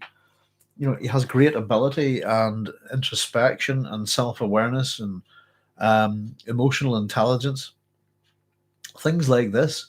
And he seems to be quite likable, and we have pity for him. He's got no friends. He seems like a nice lad. And he considers things. And we're going to see this a wee bit. And he doesn't get everything right. He can't be all singing, all dancing Superman yet. I suppose he has to, all of these characters have to be a wee bit fallible. They have to have their flaws for us to relate to them. And Paul's flaws aren't going to be too many, I suppose. But it's his loneliness, the sense of this kind of life that he's had, and that he has, the sort of companions that he has are old men, in a sense. Some of them. So the lesson continues, and of course, Gaius Halmoheim tells him that to be a good ruler, you have to learn your world's language. And she tells him it's different for every world. Sorry, and of course he misunderstands this. Hello, let's see. We got a few comments there. Maybe initially tried to leave. Oh yes, sorry. Cosette said, "I'm so very sorry for being late, Doc. A chat room. Hello, Cosette. Thanks for joining us. Don't be worrying. I will catch up later, but listen from here on out live. No problems at all. And this is my absolute favorite YouTube channel subject." Oh, thank you very much, Cosette. That's very kind of you to say. So welcome to the station. Yeah, we run this just because of certain times, and I suppose, all the different time zones in the world and so on. But just the 9 o'clock seemed the best way for me to be consistent. So I'm sorry if some of you can't make it from the start, but of course we'll put we put these up and we're keeping them in a playlist, and they'll stay on the station, I suppose. So for anybody who's ever wanting to have a look at this kind of thing and kind of work through the book slowly, they'll be there for posterity, I suppose. But thanks very much for joining us, Cosette. The more the merrier. And any comments or anything, we're just working through chapter 4 here at the minute. We're just up to this. We're just heading up to where we're about to meet Gurney Halleck. Excuse me. And of course, we're in a kind of flashback where Paul's relaying to Thufir what was going on, all the shenanigans with the Reverend Mother the previous week, and her lesson. And this is particularly her lesson about ruling. So we've just said it's about how a good ruler should learn his world's language, and it's different for every world. And this is a misunderstanding for Paul. We find out that he thinks here that Reverend Mother Gaius Hel Mohim means that worlds literally speak the different languages, other than Gallic. So we have Gallic here, which is the official language of the Imperium, and I've just put a wee note here. Sounds a bit like Gaelic to me. And again, could be having. I've not done my work too well on my etymology this week, folks. Just because I've been very busy. One, I've been doing my own taxes, and then two, I've helped out a couple of people to do theirs. So that's why I haven't been up. My work's not up to super standard this week, but we'll fill in the wee gaps by next week. And as I said, that's part of the joy of I've been keeping. This is the way I'm working with this book, and we're filling it out rightly, and so we can add in little details that we might miss or work on. So we're told, if again Gallic wants this, if we have a quick look in the terminology of the Imperium, we're told it's the official language of the Imperium. We're told that it's a hybrid Anglo-Slavic language, strong traces of cultural specialization terms adopted during the long chain of human migrations. So I've kind of went that Anglo's probably Anglo-Saxon and Indo-European combinations, and add in the Slavic languages as well. So again, it's another hybrid from Frank. This isn't the first time Paul misinterprets something, by the way, and I think that's quite interesting, especially if they consider the natures of our oracles, all sorts of different types of oracles. But if you remember previously, he thought that whenever Chani says, "Tell me about the waters of your homeworld, Usul," that he thinks that that I don't come from a planet Usul, and that he thinks that she's talking about a world, though he corrects himself later and thinks, actually, I wonder, did she mean, am I called Usul there? So this is another one of these where he misunderstands. He's not perfect. And he thinks that a world's language is literally the language, a particular language that they speak apart from Gallic, which we find is a universal, it's official language of the Imperium. Of course, the Reverend Mother corrects him here.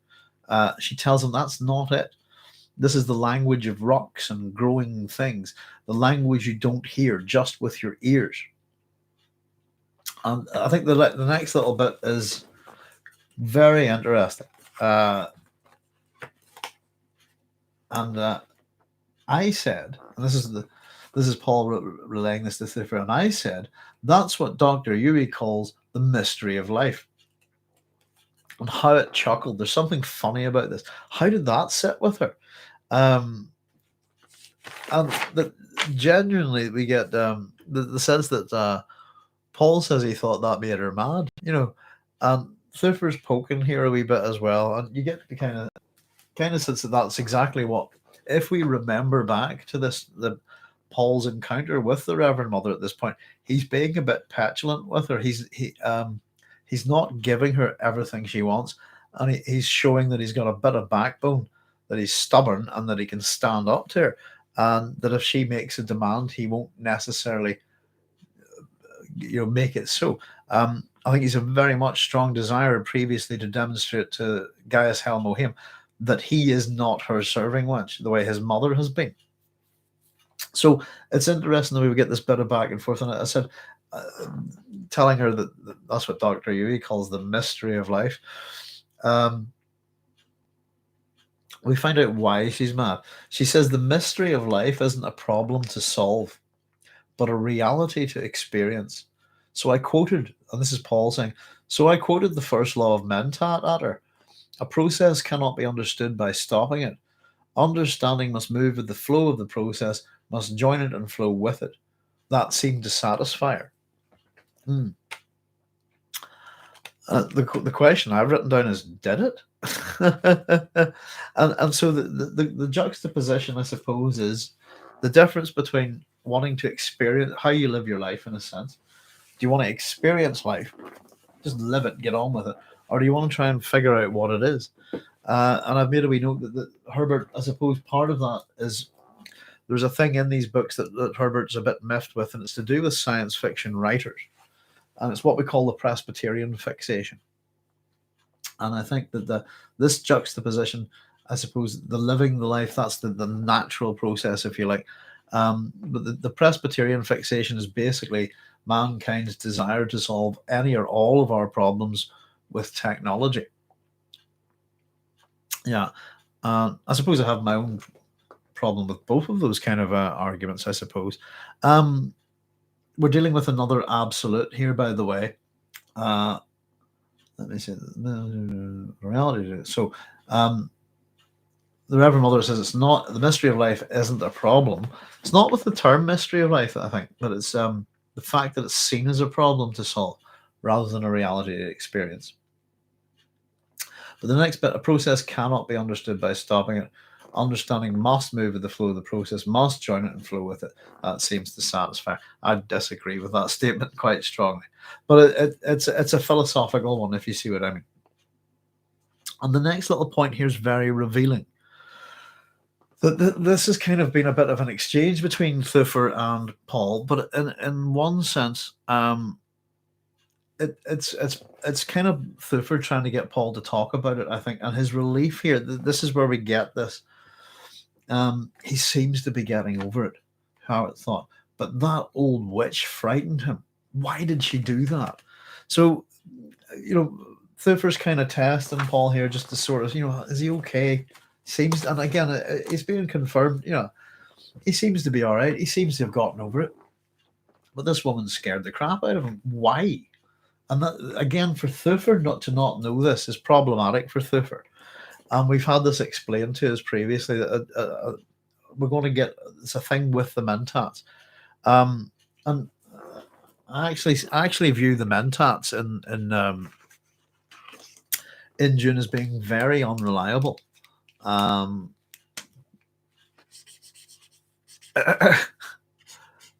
for example, if you had a Mentat in your household, if you know things about data and stuff like that, why not have two of them? First of all, that would be a very good place to start. For example, just what we have what's called double entry, for example, in computing. But if I want to put a whole pile of info into a database, or a whole pile of data into a database and make sure I've done it right, what I do is I get two people to do it. And they need to have the same stuff put in. If they both put in all the same stuff, everything's correct. Happy days. The idea of having a second Mentat sounds highly appealing to me, especially when there's an awful lot of inadequacies and problems with operating such an individual who seem to be quite vain as well, I think. So there we go. But it's Thufir's concern for Paul. He's getting over it. That should tell us enough. We're getting Thufir's inner monologue here. And we know Yui's the traitor, but we can see real care there. So that there should be no worries from Thufir if there's a problem. But you'll see that Paul is actually quite suspicious of his father's household. But he really is. He's checking out Paul's mental state here, and the fact why did she do it? The answer to that as well. We know why she did it, but he doesn't know. And I suppose we get on with this little bit of questioning here, and it's a bit earnest. Again, we get Thufir. Paul said, "Will Arrakis be as bad as she said?" And Thufir's response is, "Nothing could be that bad." I think that there's a good bit of humor in this here, and I think he forces a smile here, doesn't he? Yeah, how it's enforced the smile. I mean, we talk. I just made a wee note there. Oh, it's probably later on actually as well. Yeah, no, I made a wee note there that here Thufir forced a smile. In the previous chapter, we get the Reverend Mother talking about being forced and forces of kindness. So again, if we do watch out for these things, there's a real, similarity of language, similarity of action as well to a degree. Though we're getting sort of to see two sides of each coin in some ways, I think. Remember, one of the things I would say about Herbert is that we've talked about how he uses Jungian mandalas, to set up his characterization, the plot, how characters can be paired off against other, even the shadings of tone, all of this kind of thing. And he's very heavily invested in Jungian psychology. But we get to see sort of various pairings of characters, various comparisons, and various contrasts as well. And a number of these have, again, if we have a wee nosy at some of the archetypes of the collective unconscious, uh, from the Jungian archetypes, we can see these characters fitting into them, but they fit into multiple ones, I think, as well, and particularly pairings. And pairings in this sense would be the syzygy.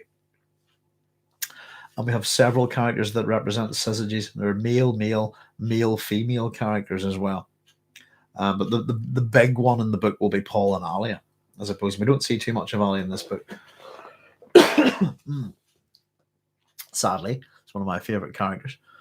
So I've made a wee note here. Is Thufir ignorant? Is it that bad? Or is he lying? Or is he just giving, platitudes here? But the fact that he's forcing his smile, is it that bad? It's getting a sense that it probably is. But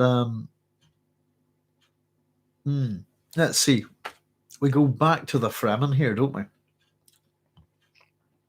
And this is Herbert's Hawat's reasoning for saying, it can't be that bad. Take the Fremen, for example, the renegade people of the desert. By first approximation analysis, I can tell you there's many, many more of them than the Imperium suspects. People live there, lad. A great many people. And Hawat put a sinewy finger beside his eye. They hate Harkonnens with a bloody passion. You must not breathe a word of this, lad. I tell you only as your father's helper.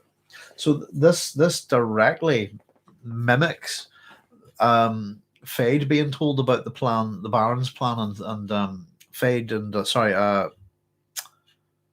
Baron and Piter, and how little Piter trusts Fade.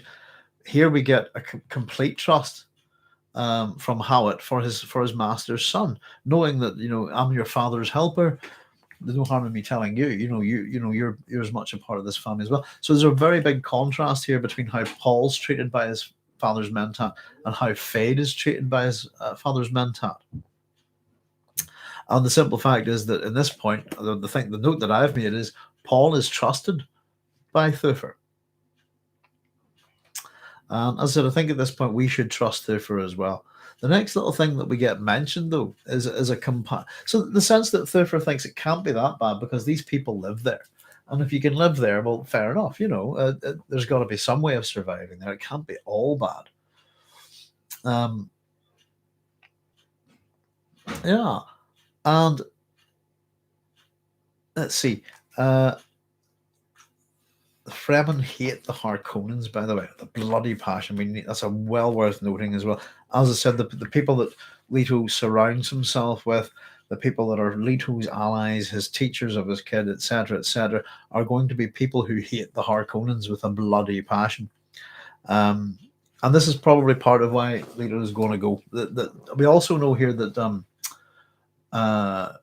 Thufir has done some work on the Fremen and a first order projection, isn't that what he calls it? I keep looking at the wrong page here. Let me see.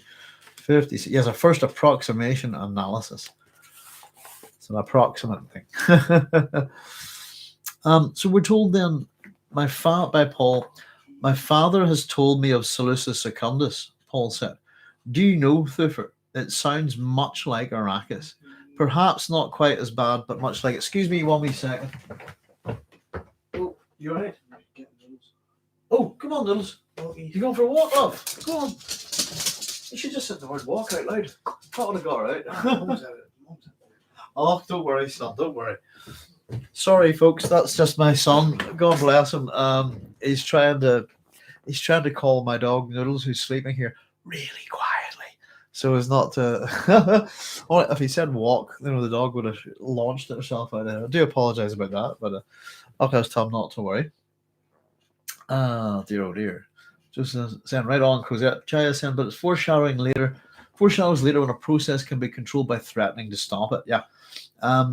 We've gotten Jessica's first lesson at school, and now the first law of Mentat. We're getting, it is an education, isn't it?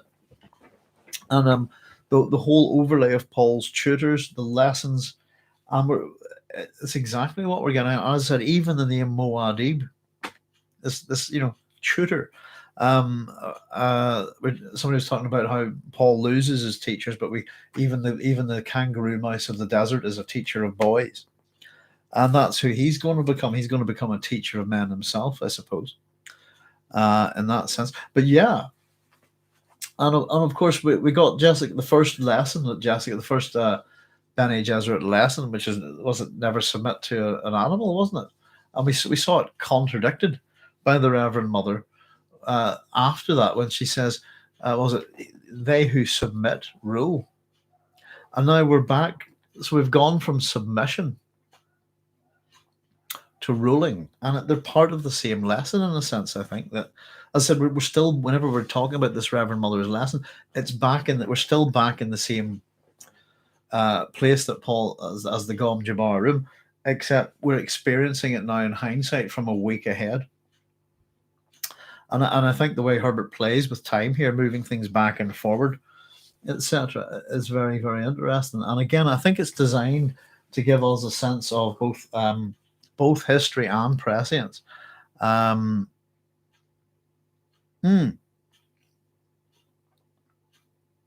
yeah, I just thought it was very interesting. Also the fact that Thufir trusts Paul trusts Thufir, I think, but that juxtaposition with Piter and Phaedra in particular, I think it works very, very well. The next thing we're told about is Salusa Secundus. My father's told me of Salusa Secundus, and we're told that it sounds a lot like Arrakis, but there's a bit of a mystery here. Perhaps not quite as bad, much like it. This is what Thufir has to say about it. We do not really know of Salusa Secundus today, how it said. Oh, excuse me. Only what it was like long ago, mostly. But what is known, you're right on that score. So, yeah, what we know about Salusa Secundus really is, we don't really know much about it today. What we know is from its past. But yeah, it sounds an awful lot like Arrakis. And this is quite an interesting little thing. Paul has heard of it from Leto. And as I said, we don't know much of Salusa Secundus today. So there's a mystery about this place. It's going to be a major plot point, actually. Is all about Salusa Secundus and the Emperor's Sardaukar, So we're told that Salusa Secundus, here we go on our planetary journeys, folks, is the third planet of gamma wiping. If I'm pronouncing that correctly. We do our little bit of work within the terminology of the Imperium. We're told it's the Imperial Prison Planet. After the removal of the royal court to Kaitain, homeworld of House Carino. So, House Carino is the Emperor. So this prison planet, this used to be their home, and they've moved elsewhere. We're told it was the second stop of the wandering Zen Sunni. And we're also told that Fremen tradition says that they were slaves on Salusa Secundus for 9 generations, 180 years. I think, I've put 180 years roughly. I'll go with a generation as being 20 years, although give or take, if you know what I mean. So I thought I'd give you a wee bit of a breakdown of the name Salusa Secundus. So Salus is a Roman goddess, and she would be the goddess of well-beings, being safe, your welfare, good health, I suppose. Her Greek equivalent is Hygeia. Let me see, where am I going with this one? So yeah, we have another deity here. And we do have a secondary myth, I suppose. But so Salus is a Roman goddess. Not to be confused with Solus, the one I was talking about the other day. It was a Celtic goddess. And I said the Greek equivalent would be Hygeia. Now, Secundus then is a second thing, something that follows or comes next, if you like. So the salvation that came next, if you like, is what Solus Secundus kind of means. Now, Herbert's used the name Gamma Wiping here. And Wiping, if I'm pronouncing it correctly, this is the Chinese name for the constellation Gamma Piscium. So that's Pisces, if you like, the fish. Now, apparently, and I quite like this one, if you want to think about the Sardaukar and Seleucus Secundus in terms of the emperor and this kind of thing, apparently the Wiping, there's the story and a myth associated with it, and this means outer enclosure. And apparently it's a story that was about a fence that's kept by a pig farmer. And the fence keeps the pig farmer from falling into a marsh. And the other thing that it does in the story is that it keeps the pigs where they belong. Now, somebody was talking about, we were talking about associations and myths earlier, etc. But I think Gamma Piscium, this star that would be Seleucus Secundus, is another one of these asterisks, one of these in an asterism. And Pisces in the myth are meant to be the goddess Aphrodite and her son Eros, who are on the run. And there's a big snake involved, by the way, which is Typhon, if you want to look into that myth. So there's the planet of Seleucus Secundus has a range of meanings, but to do with the second place of safety, really, in its name. And safety, things that follow, and that there's a myth within, if I'm understanding correctly, within Chinese mythology. It's to do with a pig farmer, and that the fence stops the pig farmer from falling into the marsh. This is the little asterism of stars, and it also keeps all his pigs where they belong. So if you could take the pigs for being the Sardaukar and the pig farmer for being the emperor, I think there's all sorts of little associations in Dune from these kind of odd little stories that actually make a lot of sense. Who knows, that they really don't contribute in any way to the story, I suppose, but depends on how much detail we really want to go into. But yeah, it's hard to look at the stars in any kind of way without dealing with particularly the constellations, etc. It's very much a common thing around the world. The global mythologies associated with your constellations. I think it's really interesting. So we get to this point. Let's see.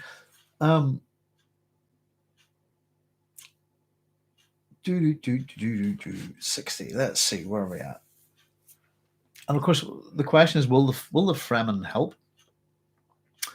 And how it says it is a possibility, and we found out that he's leaving. He's just popped in, really. I leave today for Arrakis. Meanwhile, you take care of yourself for an old man who's fond of you, eh? Come around here like the good lad and sit facing the door. It's not that I think there's any danger in the castle. It's just a habit I want you to form. So what we have here is just another little exchange, and we get a little bit more information on the time frame. Will the Fremen help? One of Paul's more astute questions again. Yeah, it's possible. Thufir has him face the door and suggests, I don't think there's any danger in the castle, but I want you to develop this habit. As I said, whenever we get to the next chapter, we'll see that Paul doesn't develop that habit. But the one point that I suppose that I've made here is that he, and I'll just reiterate it. Let me see. It's not that I think there's any danger in the castle. How could he possibly think that after the Reverend Mother walked right in through the front door, right up to the ducal heir, arguably the most valuable person in the whole family after Leto, and stick a poison needle at his neck. How could he not think that there may be flaws in my security? I suppose. But we do get a wee time frame from him as well. And again, it's just helping us move along with the action, get a sense of things. And time is a kind of important thing within the book. We will move backwards and forwards within it. Excuse me. And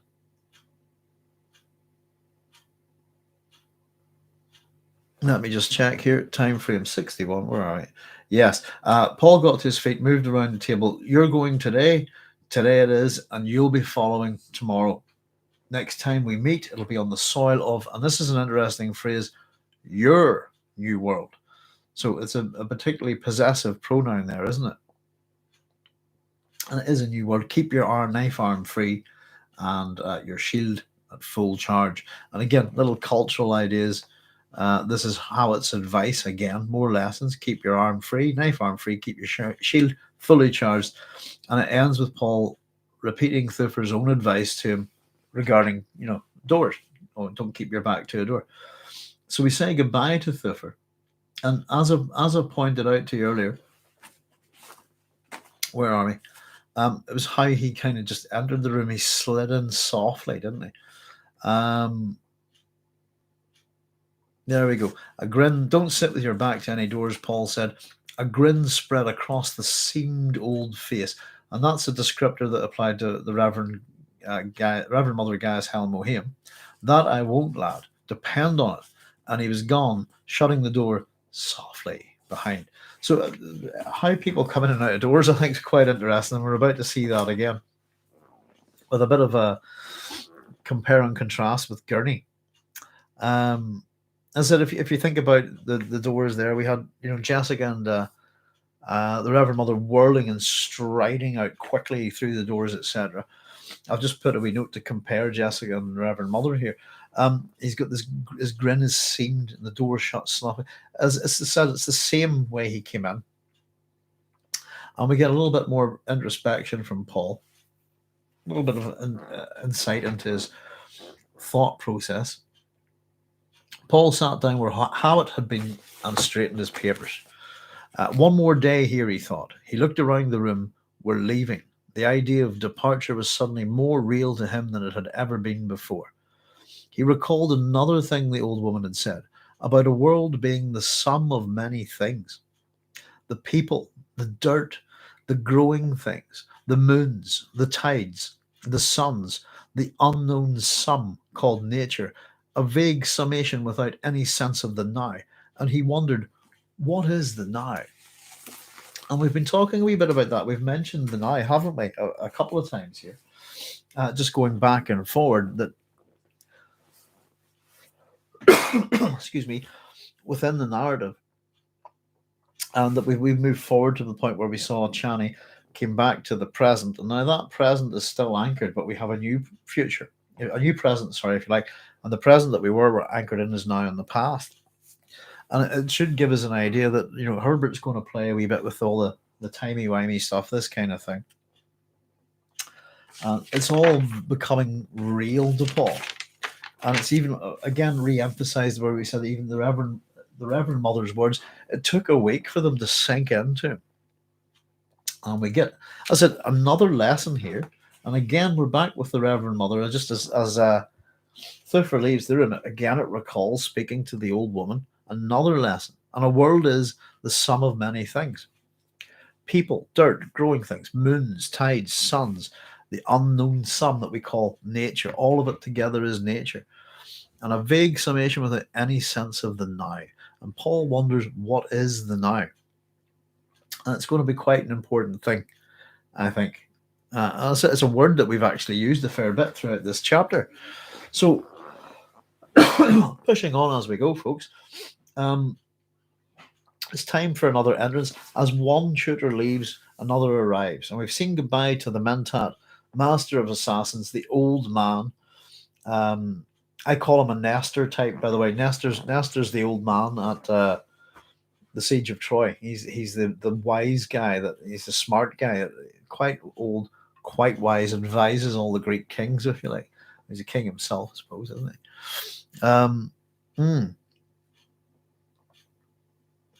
Yeah, very much. Out goes Thufir, in comes Gurney Halleck. And I think Gurney's a great character. I have to do a wee bit of work on the etymology of the name. Gurney could be suggestive of all sorts of things. I'm pretty sure Gurney's a Northern Irish surname.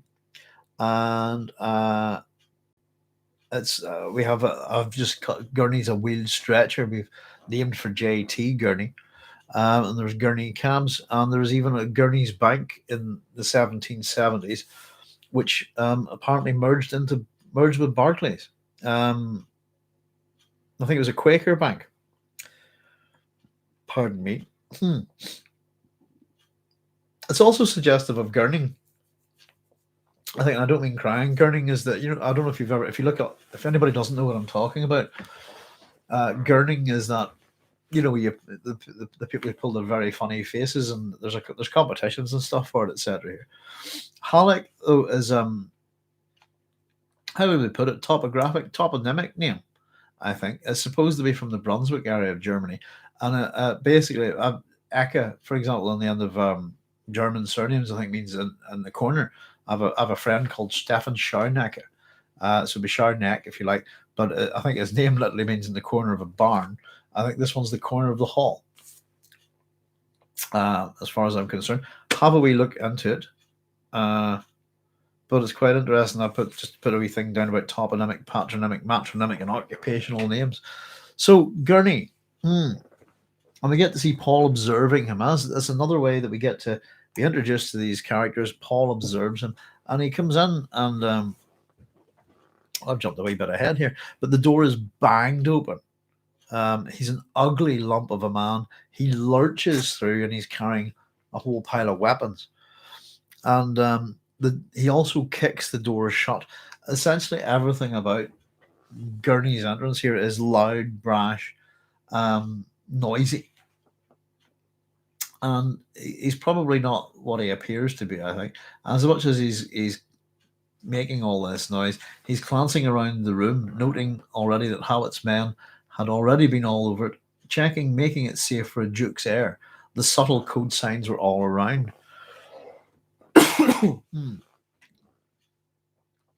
So again, there's a shift sort of over to play here with Paul and Gurney, and Paul again has a bit of banter with him, and pokes a wee bit about him, I suppose. I said he's a rolling, ugly man. When he's in motion, he veers. Almost stumbling in a sense. He carries a bunch of weapons, and we're told he's carrying a 9-string balisette with a multi-pick. I wonder what a multi-pick looks like. But the 9-string balisette, we're told, is meant to be a stringed instrument, something similar to a zither, I believe. And again, there's often this sense of medievalism, of feudalism, if you like, within the Dune story. We get all these weapons. They're bodkins and rapiers and kinjals and things like this. So we could get this. Of course, we're told that at the start with the epigraph that he's a troubadour, a warrior troubadour. So some kind of wandering minstrel, perhaps. We don't find out too much about Gurney in this, but as possible as his backstory, we know he sings and performs tone poems, etc., etc. And the idea of kind of having a troubadour, that kind of thing, a minstrel, about your court, if you're, I suppose, in medieval times, is not unusual. So he's basically a man carrying plenty of weapons, with rapiers, bodkins, kinjals, slow pellet stunners, shield belts. And we're told that he has an ink vine scar that seems to writhe as he smiled. There we go. Sorry, I jumped ahead a bit here. No, I don't think so. Yeah, so of all Paul's father's men, we're told that Paul likes Gurney Halleck the best. That he knows the man's moods and his deviltry, his humours, and Paul thinks of him as a friend rather than a hired sword. Mm. So, in other words, Gurney Halleck is a mercenary. If he's a hired sword, hired by his father for pay, regardless of that, that's his profession probably. And again, not unusual for a house like this to have hired men. So, troubadour, warrior, warrior poets, these kind of things often associate with certain Celtic cultures and stuff like that, and plenty others too, I'd imagine. Excuse me. So, the interesting thing is that we're getting this set up, this scene here. We're going to see the quite famous initial fight, I suppose, the shield fight in this scene, in this chapter. And this is the one character, more than any other, that Paul thinks of as a friend, amongst his father's employees. And that should sort of is that sad? Probably. Thank goodness it's not the really old geezer, I suppose. So, as much as, yeah, friend, we have that juxtaposition of he's a hired sword as well. And the balisette kind of is the device that Paul will use to poke fun at Gurney. And again, you see this kind of playfulness with Paul and his tutors. The sense that can we have a bit of play with our work, if you know what I mean, that kind of thing. It's a very good way of tutoring, by the way. I mean, every lesson should have a bit of fun in it, I think. And so the balisette, yeah, it allows for a bit of an exchange here, a bit of banter, as Frank would put it, very much an American word, a bit of sass your elders today. And he is one of his elders again.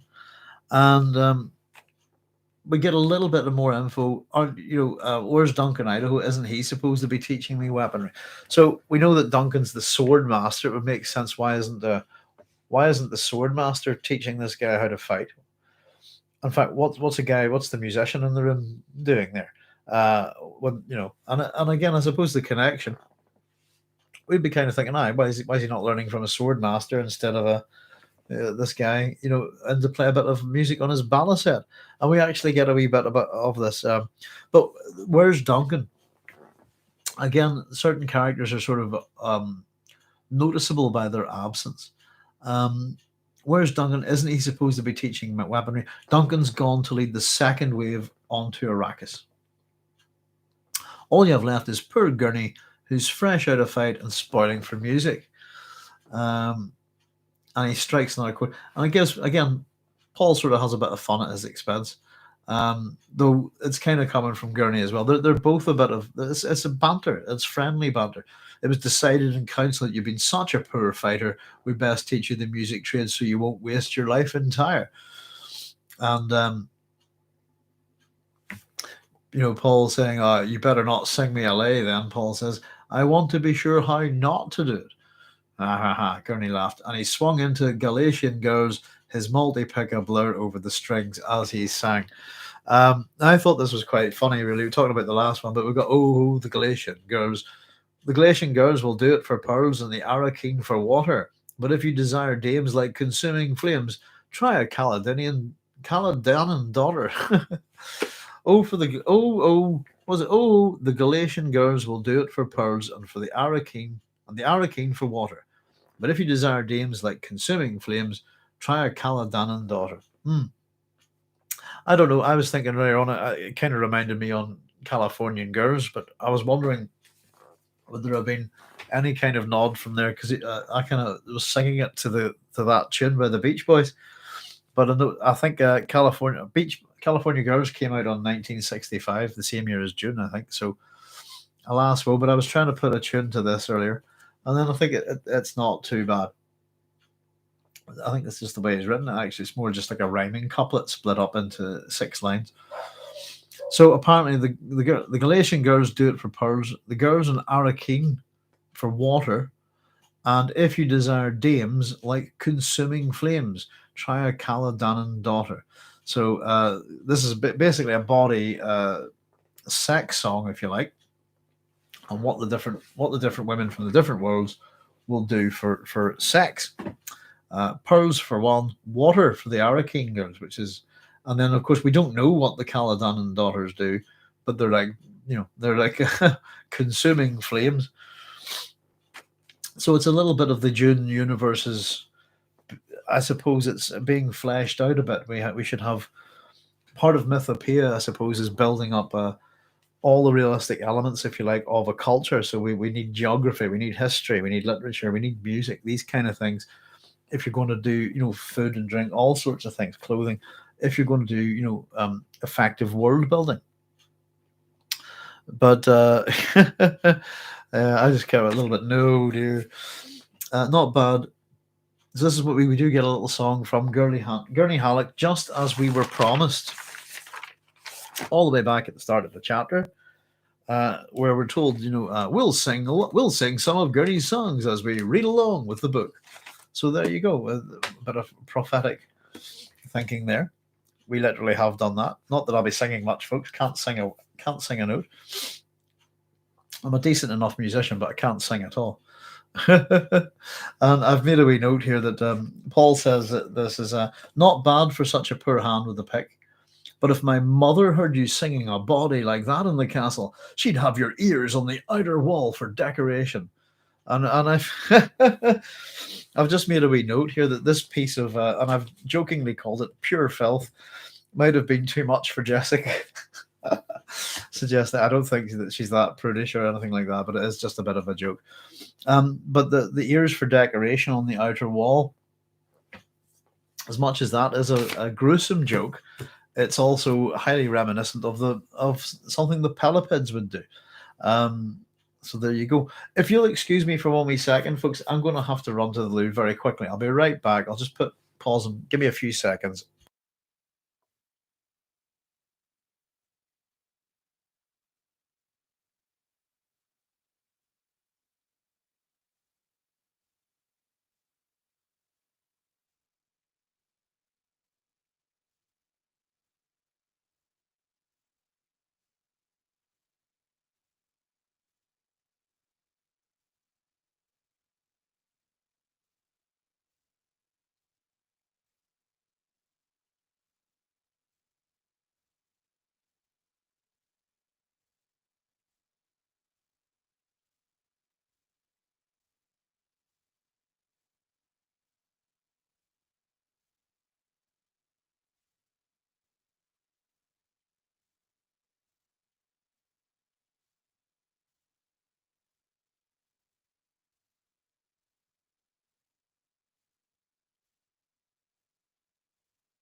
There we go. Sorry about that, folks.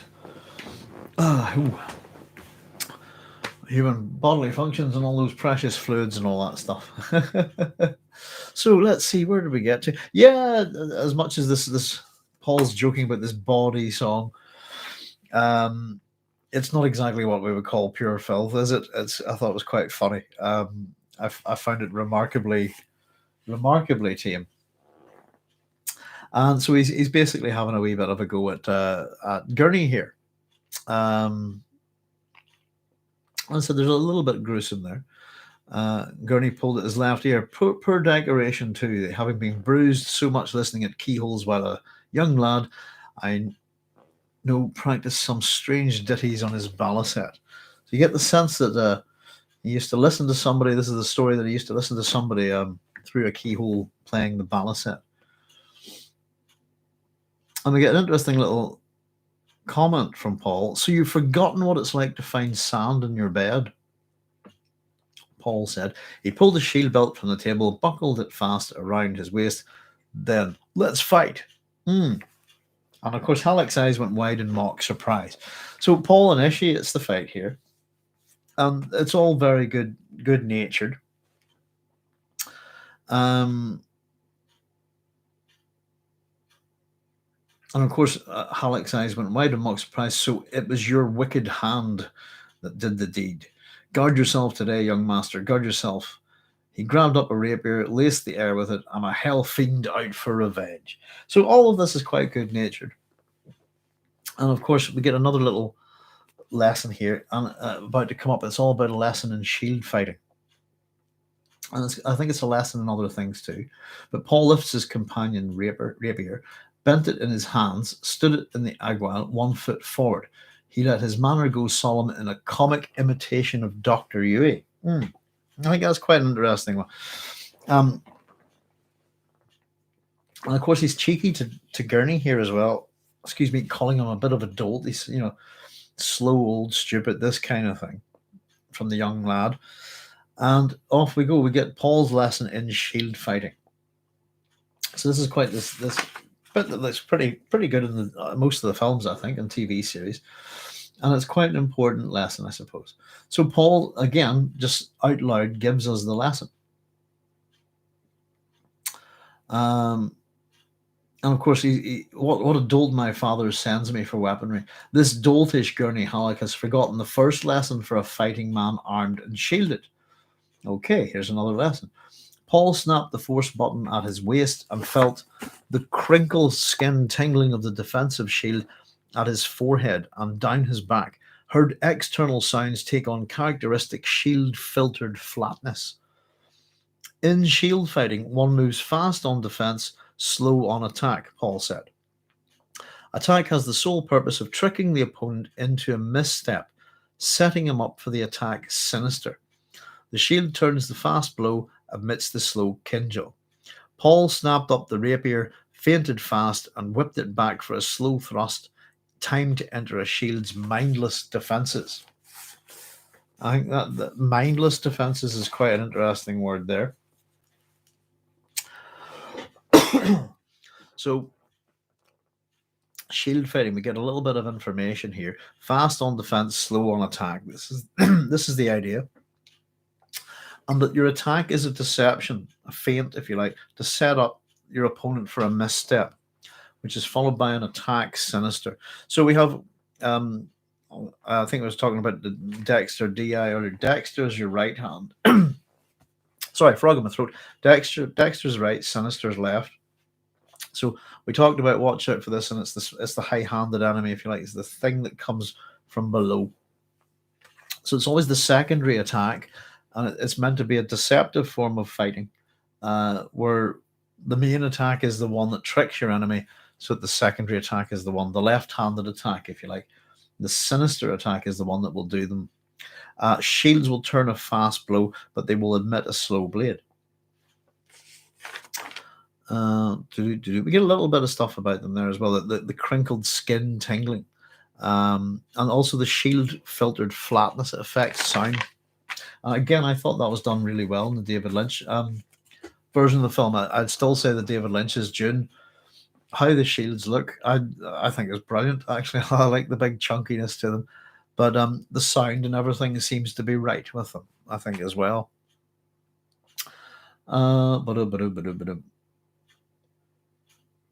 So of course we get this is quite one of the more famous scenes in Dune, I suppose, where Paul, they have a bit of a fight, and basically there's a bit of all goes well, and there's a bit of feedback. Halleck's telling him your speed's excellent, but you're wide open for an underhanded counter with a slip tip, and Paul stepped back chagrined. I should whap your backside for such carelessness, Halleck said. He lifted a naked kindle from the table and held it up. This, in the hand of an enemy, can let out your life's blood. You're an apt pupil, none better. But I've warned you that not even in play do you let a man inside your guard with death in his hand. And Paul says, of course, I guess I'm not in the mood for it today. Mood. Halleck's voice betrayed his outrage, even through the shield's filtering. Outrage. Halleck's, what has mood to do with it?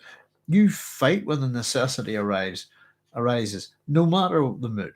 Mood's a thing for cattle or making love or playing the balisette. It's not for fighting. And of course, I'm sorry, Gurney, not sorry enough.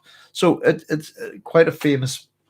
I think it's very famous now, especially we've seen it filmed so many times. This fight, it's the second fight between Paul and Gurney, and we get this emphasis on mood, and the idea, I suppose, fits in with what we've been told earlier. I suppose people sometimes think it's funny when Gurney says moods. Just to say it correct, mood's a thing for cattle. We're talking about animal responses, the separation of animal and human and machine within this book. And he actually goes, mood's a thing for cattle, making love or playing the balisette. He gives us the animal and the machine in there. Making love will take it as being the human thing, I suppose, but it's not for fighting. And not sorry enough, the confrontation here builds. There's been, I suppose, and we talk about tension within the chapters. And the good-natured aspect of Paul wanting to play, and this Gurney turns on him quite suddenly here. It's a word that offends him, and he's suddenly about his business. That the rapidity of that, I think, the nature of the response actually gets Paul worried, gets him. The fear is real, we're told, and for a moment, he knows that Gurney's not faking. He's not playing around. And at this moment, is this betrayal? Is this, surely not Gurney? And we, of course, probably know we know who the traitor is, don't we, already? And again, what we know in terms of this, I suppose, makes us go, no, you've got him wrong, maybe. Maybe there's more than one traitor, who knows? But we're pretty sure it's Yui. And we've had pretty positive feed on Gurney from our epigraph at the start of the book, sing songs. So it's probably not Gurney. But the fact is that Paul thinks is about to be betrayed here. This is his favorite companion. This man's his friend. So for that fear to be in Paul, if what we're told is true, he's not faking this. What's gotten into him? It's a sudden real pang of fear for Paul. Have I got this guy wrong? Has my father got him wrong? Am I about to get killed by this guy? So the shields go up again and we get back at it. Of course, Halleck activates his own shield, crouched with Kindle outthrust in the left hand, the rapier poised high in his right. Now I say, guard yourself for true. He leaped high to one side, then forward, pressing a furious attack. As we've words that, Gurney, when he comes in, there's a lot of clunking and clanging noise and, I suppose, aggressive energy. We've had him being outraged a second ago, and he's absolutely furious. If mood's not a thing for fighting, and it seems that it is actually. It's just not the I can't be bothered mood. Being angry, being furious, being outraged are moods, I'd argue, that seem fine for fighting here. So Paul falls back and the field's crackling. We get as the shield edges touch, repel each other, and sense the electric tingling of the contact along his skin. So we get a little bit more descriptive of these shields. Oh, let me see. Where are we? Yeah, again, the concern from Paul here is real. Let me see. I've been jumping numbers again. Yeah, gotta watch that. Now, You see a need for an extra blade, eh? Halleck grunted, and here it is. Is this betrayal? Paul wondered. Surely not, Gurney. And yeah, it's, as I said, that's that real scary moment for him. Pardon me. So we get a bit of back and forward, and a bit of more of the, is this what you seek? This kind of thing. And they eventually end up in a situation where it's kind of like a stalemate. They both basically end up with Paul ends up with a blade just short from Halleck's jugular, and Halleck ends up with a Kinjal thrust under the table's edge, the tip almost touching Paul's groin. So we'd have joined each other in death. It's a stalemate in this sense. And we have to assume that maybe Gurney Halleck is holding back a bit here.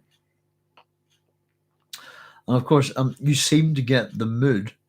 And he grinned wolfishly, the ink vine scar rippling along his jaw. The way you came at me, Paul said, would you have really drawn my blood? And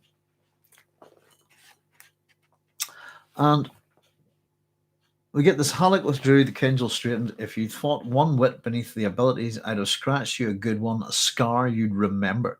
I'll not have my favourite pupil fall to the first Harkonnen tramp who happens along. So we get this, it's a moment of great uncertainty and shock for Paul. And there's a bit of ability required from him to get through this. And and of course he admits, I deserved that. Paul's off here a wee bit, and probably rightly so. And we get a little bit of information here about just the world, I suppose, a little bit about Gurney. And Paul tells him, as he catches his breath, I deserved that, Gurney, but it would have angered my father if you'd hurt me. I'll not have you punished for my failing. That statement's quite important. It says a lot. We'll just carry on with it with a second. As to that, Halleck said, it was my failing too, and you needn't worry about a training scar or two. You're lucky you have so few. As to your father, the Duke could punish me only if I failed to make a first-class fighting man out of you. And I'd have been failing there if I hadn't explained the fallacy in this mood thing you suddenly developed. Now, I think that's quite interesting. We get that Paul is Halleck's favourite pupil. But there's talk of punishment, ducal punishment. And of course,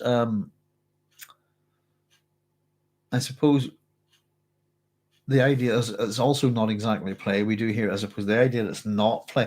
I think the lines have been blurred quite badly for Paul here. The use of the word Harkonnen tramp indicates hatred there, I think. But the little bit about the talk of the fact that my father would punish you, that's appalling, isn't it? And it's not that the Duke wouldn't punish him. The Duke would only punish him if. So it's simply put, the Duke must punish people. And that Paul says, I wouldn't want you punished for my failing. Is this something that's happened before? Do people get punished for little Paul Atreides' little bits of fun and shenanigans around the castle? It's suggested that is the case.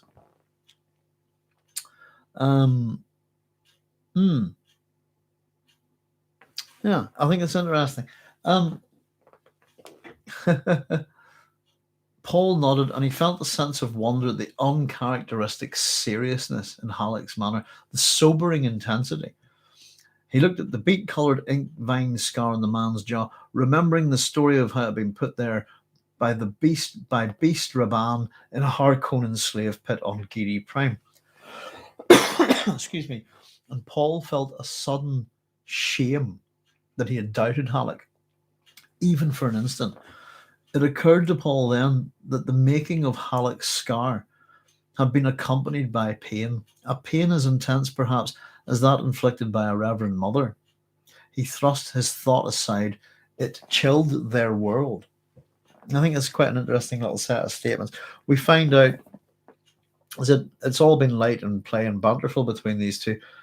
Uncharacteristic seriousness of Halleck. Paul wonders again at this sobering intensity. This is a guy who's been having a fair bit of laugh and a joke with him here, and it's all gone very badly wrong in a kind of, it's not funny, let's fight kind of way. And we see Paul. We learn, of course, that we get talk about scars, but we find out that Gurney's scar isn't a training scar, that he's obtained it in a slave pit, a Harkonnen slave pit on Gidi Prime, and it was given to him by the Beast Raban. We haven't met the Beast Raban yet, but he's another one of these the Barons chaps. I think the Beast Raban's been kind of given primacy in the new Dune film instead of Fade, which I can understand why.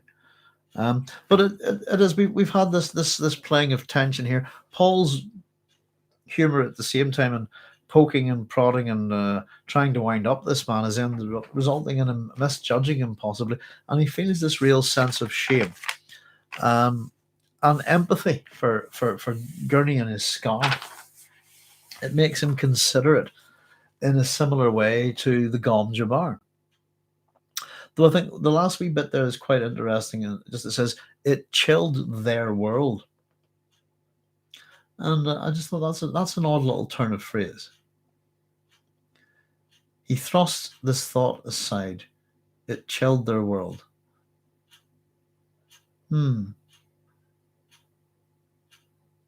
Yeah. Pain. Yeah. He sees Gurney's scar is a bit like the pain that he felt in his hand.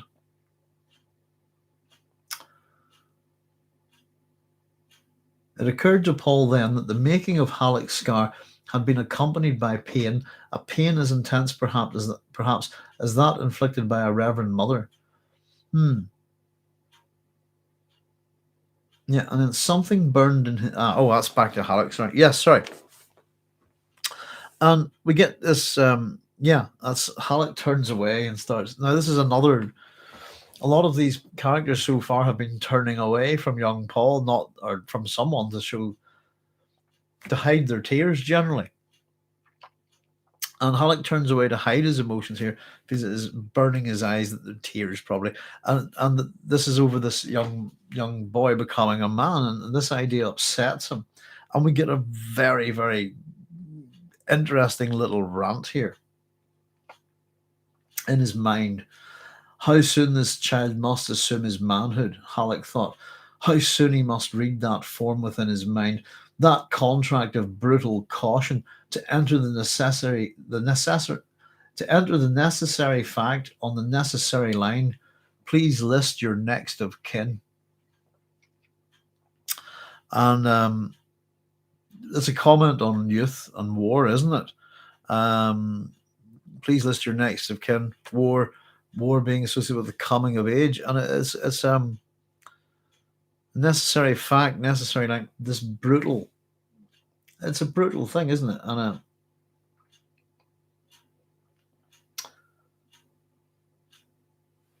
it's the death of innocence, and he's kind of here almost to deliver it. I sense the play in you, lad, and I'd like nothing better than to join in it. But this no longer can be play. Tomorrow we go to Arrakis. Arrakis is real. The Harkonnens are real. And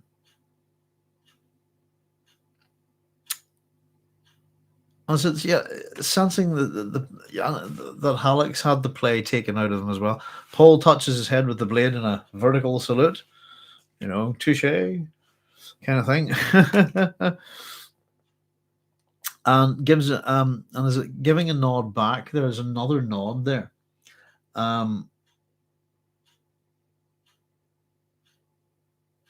Paul touched his forehead with his rapier blade held vertical. Halleck turned, saw the salute, and acknowledged it with a nod. And Paul gives a nod to the Reverend Mother in the previous chapter as if to an equal. And I just wondered a bit about that. But maybe that's a way of Halleck saying, I think he's my equal with weapons.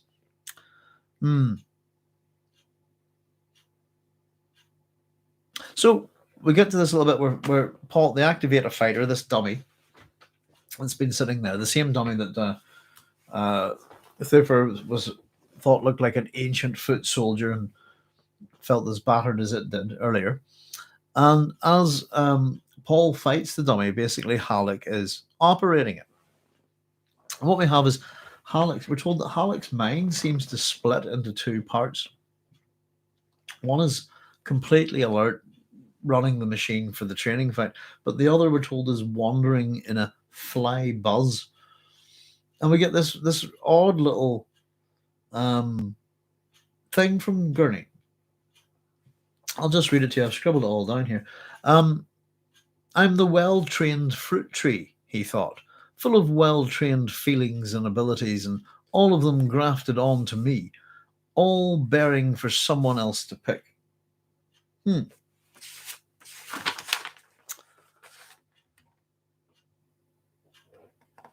Oh, all bearing for someone else to pick. I kept thinking that I've left a word out. They're all bearing fruit for someone else to pick.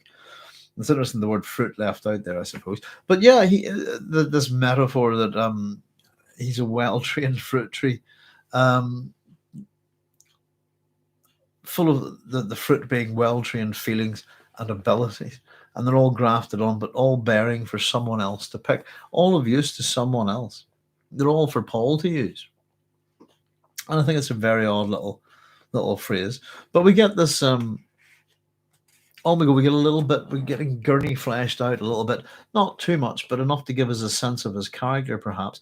For some reason, he recalled his younger sister, her elfin face so clear in his mind that she was dead now, in a pleasure house for Harkonnen troops.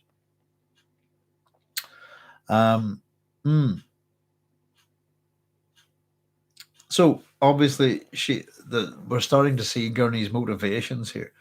And she had loved pansies, or was it daisies? He couldn't remember. It bothered him that he couldn't remember. And it's just a little, obviously this man, we've got his younger sister, pleasure house, bad guys, dead. That pretty much will tell us enough. I think we need to know about Gurney Halleck and how he feels about Harkonnens. This mutual hatred for revenge, this kind of thing, that we'll see as it develops. And as Paul, so the background almost, we're talking about, Chaya says about how he frames these scenes. We could almost think about pulling out from the fighter and having him think, if you like.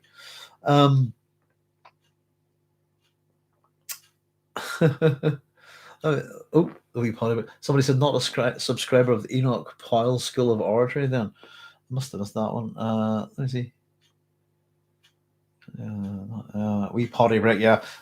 Sorry, just backing up a wee bit, guys. There, Enoch Powell School of Oratory. The guy that's messing with our country is one of I used to work for him, I think. There you go. But yeah, so it just kind of, we get this last little scene here. There's a lot of action in this scene and a lot of tension. And we find out a little bit more. That clever little devil, as we're Halleck's noticing as he watches Paul fight, but intent on Paul's interweaving hand motions. He's been practicing and studying on his own. It's not Duncan's style, and it's certainly nothing I've taught him. This thought only added to Halleck's sadness. I'm infected by mood, he thought. And he began to wonder about Paul, if the boy ever listened fearfully to his pillow throbbing in the night. Pardon me. Gurney is sad here. And again, I suppose it's about our fears, childhood fears, these kind of things. They're experiences that they've had. We're told that he's been infected by mood. And if you remember, the term that we were using before Paul was that he'd been infected by terrible purpose, a sense of terrible purpose, etc. And we leave, a lot of the time we've had Paul wondering about things. And in this case, we kind of leave with Halleck wondering about Paul. And he says, If wishes were fishes, we'd all cast nets, he murmured. And again, we're sort of ending up the last word spoken in this chapter is a kind of a fun kid's little rhyme, if you like. If wishes were fishes, we'd all cast nets, wouldn't we? Wouldn't we just? And we again a bit more personal information about him. It was his mother's expression, and he always used it when he felt the blackness of tomorrow on him. Then he thought, what an odd expression that was, to be taking to a planet that had never known seas or fishes. And yeah, an interesting little way of ending there. This is mother's expression, by the way, and he uses it when he's depressed. And of course, we point out that this is an odd expression for a planet that has never known seas or fishes. And isn't it, though, is what I've noted. And hit, phew. Goodness gracious. And we've made it to the end of the chapter, folks. Aha. The next one we're going to be starting off with is with Dr. Wellington. So it's just going through, and I have said there's a couple of wee things that I want to look up, and I'll see if I can find them for next time. But it's just me trying to be a bit thorough with some of the names. And I think that generally to do with the planets and stars that the actions based around are mentioned in the book. And I thought that there is an awful lot of wee kind of of all, and I suppose if you think about myths and how important they are to the story of Dune, particularly if you think about what I suppose the myth that's been planted on Arrakis is, they put that one there. Must be a really bad place. I think it's quite interesting. But the names of the stars and the constellations and the myths associated with them actually have had. Now, there's plenty of stories out there that would have no relevance within mythology whatsoever to this story, but they do. I think all but one so far. I think we've found a kind of reasonable connection to do with Dune. So there's a couple of little mysteries set up in this, and it's all about teachers, isn't it? But really, what does it mean to rule is one of the big lessons that we've learned in this chapter. Again, we're playing with time. We're finding out a little bit about. We don't find out too much about Thufir as a mentat, really, but we get a sense of his prejudices, if you like. And then with Gurney, we also get a sense of Gurney's prejudices by the end of the. Gurney doesn't like the Harkonnens, because, and I suppose the ending with his mother, the mother's expression. We don't know what happened to the mother, but we know his younger sister was murdered. In a pleasure house by Harkonnen, so on Gidi Prime. So there's enough info there about the two of them. We don't really learn too much about old Thufir Hawat. But Gurney's, again, there's a bit of mystery there. And obviously it's one of those characters go, well, I thought if this guy's being trained by a sword master, this guy is more than just some kind of musician, isn't he?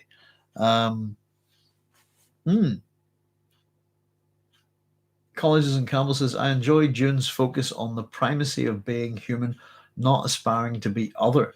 One way Herbert gives to oppose the transhumanism now looming over us. Oh, the whole, transhumanist thing. Transhumanism, that's a good, I suppose, it's coming out of the 80s, I suppose it's what you would call this. The major thing that I noticed within culturally, I suppose, would be the extropian kind of ideal. Like extropy, suppose, being the opposite of entropy, if you like, but strong desire in certain groups, I suppose, certain kind of thinking to have certain kind of technologies and sciences running, but to try and live forever. And of course, there's all sorts of problems associated with that, and how would you go about it? And it's even things like cryogenically freezing yourself, this kind of thing. But yeah, it is one of the big things that draws, I suppose, that is, maybe not draws people to it, but is of note that there's not really any aliens in Dune. And as you say, the focus on the primacy of being human. But what I think is interesting about the way that Herbert looks at and all of these groups would either be transhuman or post-human, to be honest with you. yeah, I'd argue everyone in the Dune universe is post-human, if you like, post-baseline. But we get to see so many different versions of how different factions within, a world, a universe, if you like, take their own paths and their own ideas down certain ways and certain routes, all of which are kind of at the end of the day based on evolution in a sense. Um, but yeah, and of course we're going to next chapter starting off with our epigraph on Wellington Newey. But whether it be do you know something? One of the biggest weird things for me, I think, and it's got to be showing quite a remarkable bit of patience, is the hold off on the Benny Twi'leks. I think the interesting thing about certain things we know are who are the main villains, this kind of thing in Dune. Not that there's any particular main villain, I suppose, but we have players, don't we? And one of the biggest players in all of the Dune series is the Benny Twi'leks, but they're not met. They're not in the first book, and they're fully involved up to their neck in the second book. If you know what I mean, they're off they go. But Herbert keeps some things back for us, doesn't he?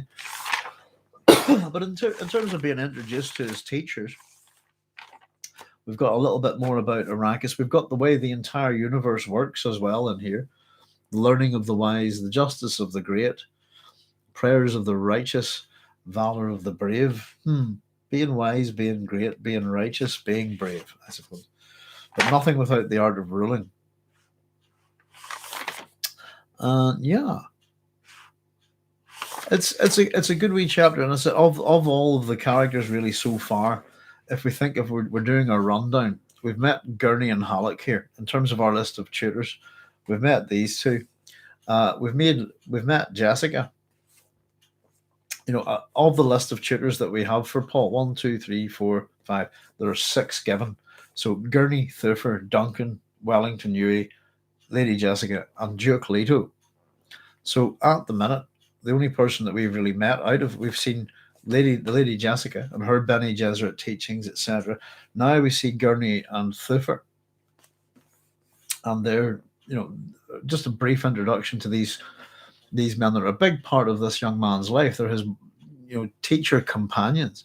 So in terms of the action, we still haven't seen Leto, the absentee father. And you'll see him later, we were told. But we haven't met Duncan and Wellington Newey yet, of the representative teachers, if you like. And that's where we're about to start next time. Is, of course, with Dr. Wellington Newey and the epigraph there. But yeah, so essentially we're 4 chapters in, and the major motifs of this book are really focused on education, teaching, tuition, that kind of thing. Lessons to be learned, and they're presented as obvious lessons, not so obvious lessons, and they're told in either hindsight or one person, Paul's recalling a lesson from the previous week to feed that lesson back to his other tutor to see how that kind of stands. I put a wee sort of thing in terms of at the start of this, just companion teachers. I often talked about. You've heard me joke that anybody who's ever asked me what good is a tutor, that they should go ask Alexander the Great. But there's a little cluster of that part of the world, if you like, that if we actually take Socrates being the tutor of Plato and Xenophon, Plato being the tutor of Aristotle, Aristotle being the tutor of Alexander the Great, just within that little cluster of a couple of generations, there's world-changing stuff there, world-changing thinking. And I've put down the one other tutor that's worth kind of noticing, paying note to here is Achilles has a tutor called Phoenix. And also even so I've got a few wee different mythological associations here as well, and historical ones. And I think that the way Herbert's playing with certain things, he's building suspense, building tension. We're getting to know some of the characters. He's already framed his bad guy, the traitor, and we can't seem to find the hero's dad anywhere. If you see what I mean. And the women that we've met so far are very unusual, very strong, very powerful characters, and that we have a large layer of mythology that's being overlaid or underlaid, if you like, that is literally jumping all over the place. And I think we've said so far, we've entered Irish, German. Well, in terms of language, I suppose we've been all over the place. In terms of myths, we have Arabian myths, we have classical myths, Greek and Roman. We've got probably a bit of Scandinavian. We haven't got to that there yet. We've got Chinese myths. We're getting stuff from all over the place. Seleucus Secundus, there's another Roman goddess, and it's I think it's interesting, and again how he manipulates a little bit of information there. But I actually thought that if you consider if you put together the various aspects of Seleucus Secundus, a secondary place of safety that's associated with both a pig farmer trying to keep all his pigs locked up, and also a mother and son on the run in the form of Aphrodite and Eros from the snake Typhon. There's lots of associations, I think, and I suppose one of the big things about this, do we pay attention to these things? If in particular, I would say that they are quite important to Frank's writing. I suppose if we're approaching myth from a kind of Jungian point of view, which I think is a very poor way to approach myth, a lot of the ideas of the archetypes of the collective unconscious, these kind of things, what scares us the most at the heart of it is these kind of monsters, these things like and these stories that come from kind of classical Greek mythology. The idea is that they're so embedded generation to generation to generation that we should all kind of have a sense of the meaning of those stories. It's something that myself and Cara Kennedy were discussing not too long back, is that if I said bit of an Achilles heel, that kind of thing, that you should understand who I'm talking about, and that it's a weakness, or these kind of things that are common within our language, because the stories used to be common, and we're sort of chatting. We don't think they are anymore,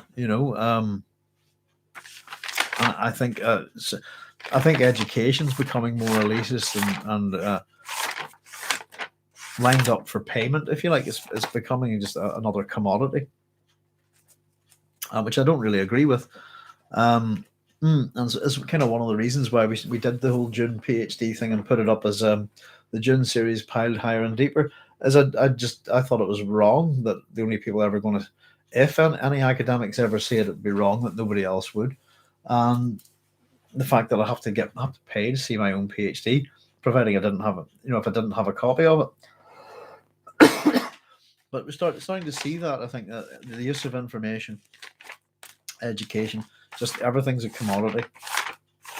And it's real interesting if money becomes all data, and then we can create a data phage, can't we? And just eat it all. But yeah, there we go at the end of chapter 4, folks. We've met a couple of the tutors. We've still got some key characters to meet, and others that are kind of they're almost like just bringing pieces out on the board, if you like. But we've had the Beast Raban mentioned tonight. We don't know who he is at this point. Yui we've not yet met, and again Duke Leto. Wow, this guy must be brilliant, etc., etc. Where is he? And we've talked a wee bit about and I think it'll be really interesting once we actually hit Leto and look at him carefully. What are his qualities as a father that have long been overlooked, and is he a good father or a bad father, or just somewhere in between, or is he just a man? I suppose there's lots of ways to look at it, and this is I think there's still getting an awful lot of details dropped on us. Not too much exposition of story, but it's building up. We're becoming familiar. There's patterns here, reiterative patterns. We have the same pattern of an epigraph at the start of every chapter. Within that is the pattern that they're all written by Irulan. And we have again a continuation of observation and uh, of the characters in certain ways, particularly their hands, their movements, and their eyes, and their actions as well. I think we're getting to see reiterations here already. Oh, let's see. I disagree, Doc. I think people want the easy path, soft to consume rather than struggle to achieve understanding. For quite a few, not all. No worries, but I agree with you. I think a lot of people want the easy path. It's safe to consume rather than to struggle to achieve understanding. For quite a few, not all. It's something I just used to chat about my wife, Brad. Generally presented with an easy way or a hard way. 9 times out of 10, I'll take the hard way. It's as simple as that. I don't know. Maybe it's an attitude thing, or excuse me, it's a way of looking at life, etc. But if everything's easy, or if everything's done for you, then you learn very little. And I don't know. It's one of those philosophical things, I suppose. But like the glass being half empty, half full. When offered a hard path or an easy path, which do you take? And it depends on all. It depends on if you have an understanding of what you as a human being get out of things that are difficult. And there's many a time I just absolutely love here to sit and relax and do something easy, And I think I was just saying, to approach something like this without going into detail, I wouldn't know how to do that. Not anymore. Anyway, it's the way I work with everything, I suppose, even music. And I suppose it's more.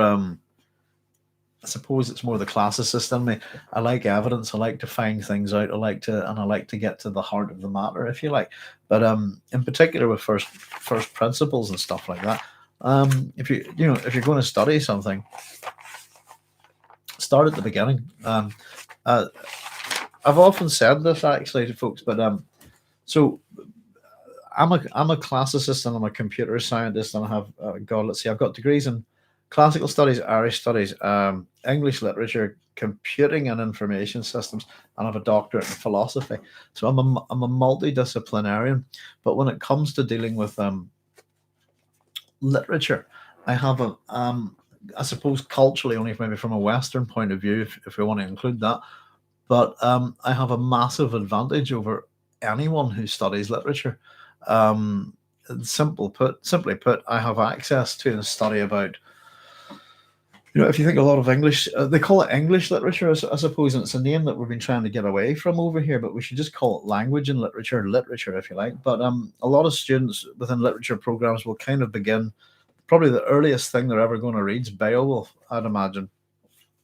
And I've got about 5,000 years of literature on them, I think. And, and it's one of those things, that I've seen Shakespeare scholars talk about Hamlet and are completely oblivious to the classical world, and therefore have no idea about the Oresteia or anything like that. Excuse me. Brand says it's the concept that Nietzsche described as the last man. I was having a look through. I grabbed my copy of. I've got 2 books in one by Nietzsche downstairs somewhere, and I had it. We're often talking about Nietzsche, and I thought I'd read through it. I'd open it at a random spot and read through it till I disagreed completely with something that was completely, that I'd found something that was completely not true. It didn't take me long, but the last man, yeah, I don't know. I suppose it's a concept that it exists elsewhere, Brad, but it's I think I told you it's one of the reasons why I'm not too up on the modern philosophers, is I just think they're often regurgitating ancient philosophers. Occasionally there's an update for the modern age or something, but I don't know. I know there's plenty of people there. I suppose it's a question you ask yourself, if would I take, if there's two things, the same goal is offered, but there's an easy way of getting to it and a hard way. I've got a straight road that runs along the coast, or I can go up over the mountains. You take the low road and I'll take the high road, and I'll be in Scotland before you. This kind of thing. Well, isn't that it? But it's the thing is, what do you see on the way? Well, it's about the journey, I suppose, if that's a modern way of putting it. I've had all sorts of things happen to me. Same with the wife, and at the time, they really don't look like the best thing for you at all. In fact, they look like the world's crapping all over you. But when you get through these things with a bit of hindsight, it depends on what you are when you've come out the other side, I suppose. Pardon me. Brad says, as I dropped out of high school to take care of my mother, I have a lack of education that others have. For me to learn any topic, I must delve deeper to get a grasp, but this is good for my knowledge. Good on you, Brad. Brad, I totally relate to that. As I'm sure you know, I actually dropped out of my PhD to look after my mother. In fact, lost my PhD, my house, my job. I lost everything. But again, as I like to say, we'll put it this way. I could have done the PhD and not bothered to look after my mother, and she was old enough and had a good life and all this thing. And I could have just, just let her die, basically, with my dad's care. But I went and looked after her, and it's a question to me is, what did you give up? What was it worth? And as I often say, I bought 6 months of time with my mum. And that's what I got, for my house and my job and my career and all of this nonsense. And it was absolutely worth it. So it is making these decisions. What did I learn from it? A hell of a lot. But education, regardless of high school, where you get education, to me is a desire to learn. And if you want, I'm self-educated, Brad, in just about everything. I moved schools that much, just for safety, that my schooling isn't actually that good. So I'm a product of 7 schools and a tech and four universities, I think. But yeah, education, formal education, I suppose we should make a difference here. And it's getting to the point now, I think, where I don't know if we can put the information up, it would be reasonable death toll to the universities or schools, Must delve deeper to get a grasp, but this is good for my knowledge. It's always the case that your knowledge is incomplete, I suppose. And excuse me. Things take you places, if you know what I mean. You can open this book up, grab a word there that was just something we were talking about, but even just the word Atreides, that'll take us forever, There's all sorts of little things, just and I suppose that I've often said this, that there's a difference between education, knowledge, wisdom, common sense, street smarts, you get it, sagacity, all of these things, they're all different. You can be educated beyond belief and be quite stupid. If you see what I mean, you can have no education whatsoever, no formal education whatsoever, and be incredibly wise and sagacious. The world, we all have different attributes. It's what we use. To me, education. My son would have thought that was a bad word for a while, but once he left school, education is about what you want to know, and learn how you want to know for yourself, I think. And if you do that, you're absolutely sorted, The last man is one who exists in luxury and resents those who struggle to improve because of their material nihilism. He exists in luxury and resents those who struggle to improve. Oh, gotcha. Okay, yeah. That's really interesting, Brad. That's kind of ringing all sorts of demolished man. Oh man, hey, this is that you're describing Ben Reich in a way. I was reading this quickly, folks, but just had a wee quick nosy at the back and thought, is my memory that bad? And I keep saying this, my memory is really good, actually, but it's more me putting myself down or trying to put in a safety catch, if you like. But Ben Reichs, it says on the back of the book here, and that's a misprint. I was going, he's not called Ben Reichs, is he? Yeah. Chai is saying, good night, all. Thanks, Doc. Thank you, Chai. I'm going to be wrapping up in a wee second now. Thanks very much for joining us. Yeah, it's, oh goodness, 20. That's the quickest one we've done so far, folks. I think the main reason why we tore through that is probably the big fight. In terms of an analysis, I suppose it's just a little bit about the shields and stuff. But we have tried to pick through a few things, and we have missed a couple of things tonight. Just in terms of etymology, there was one of the stars, one of the planets I wanted to check out, but I think we've covered most things.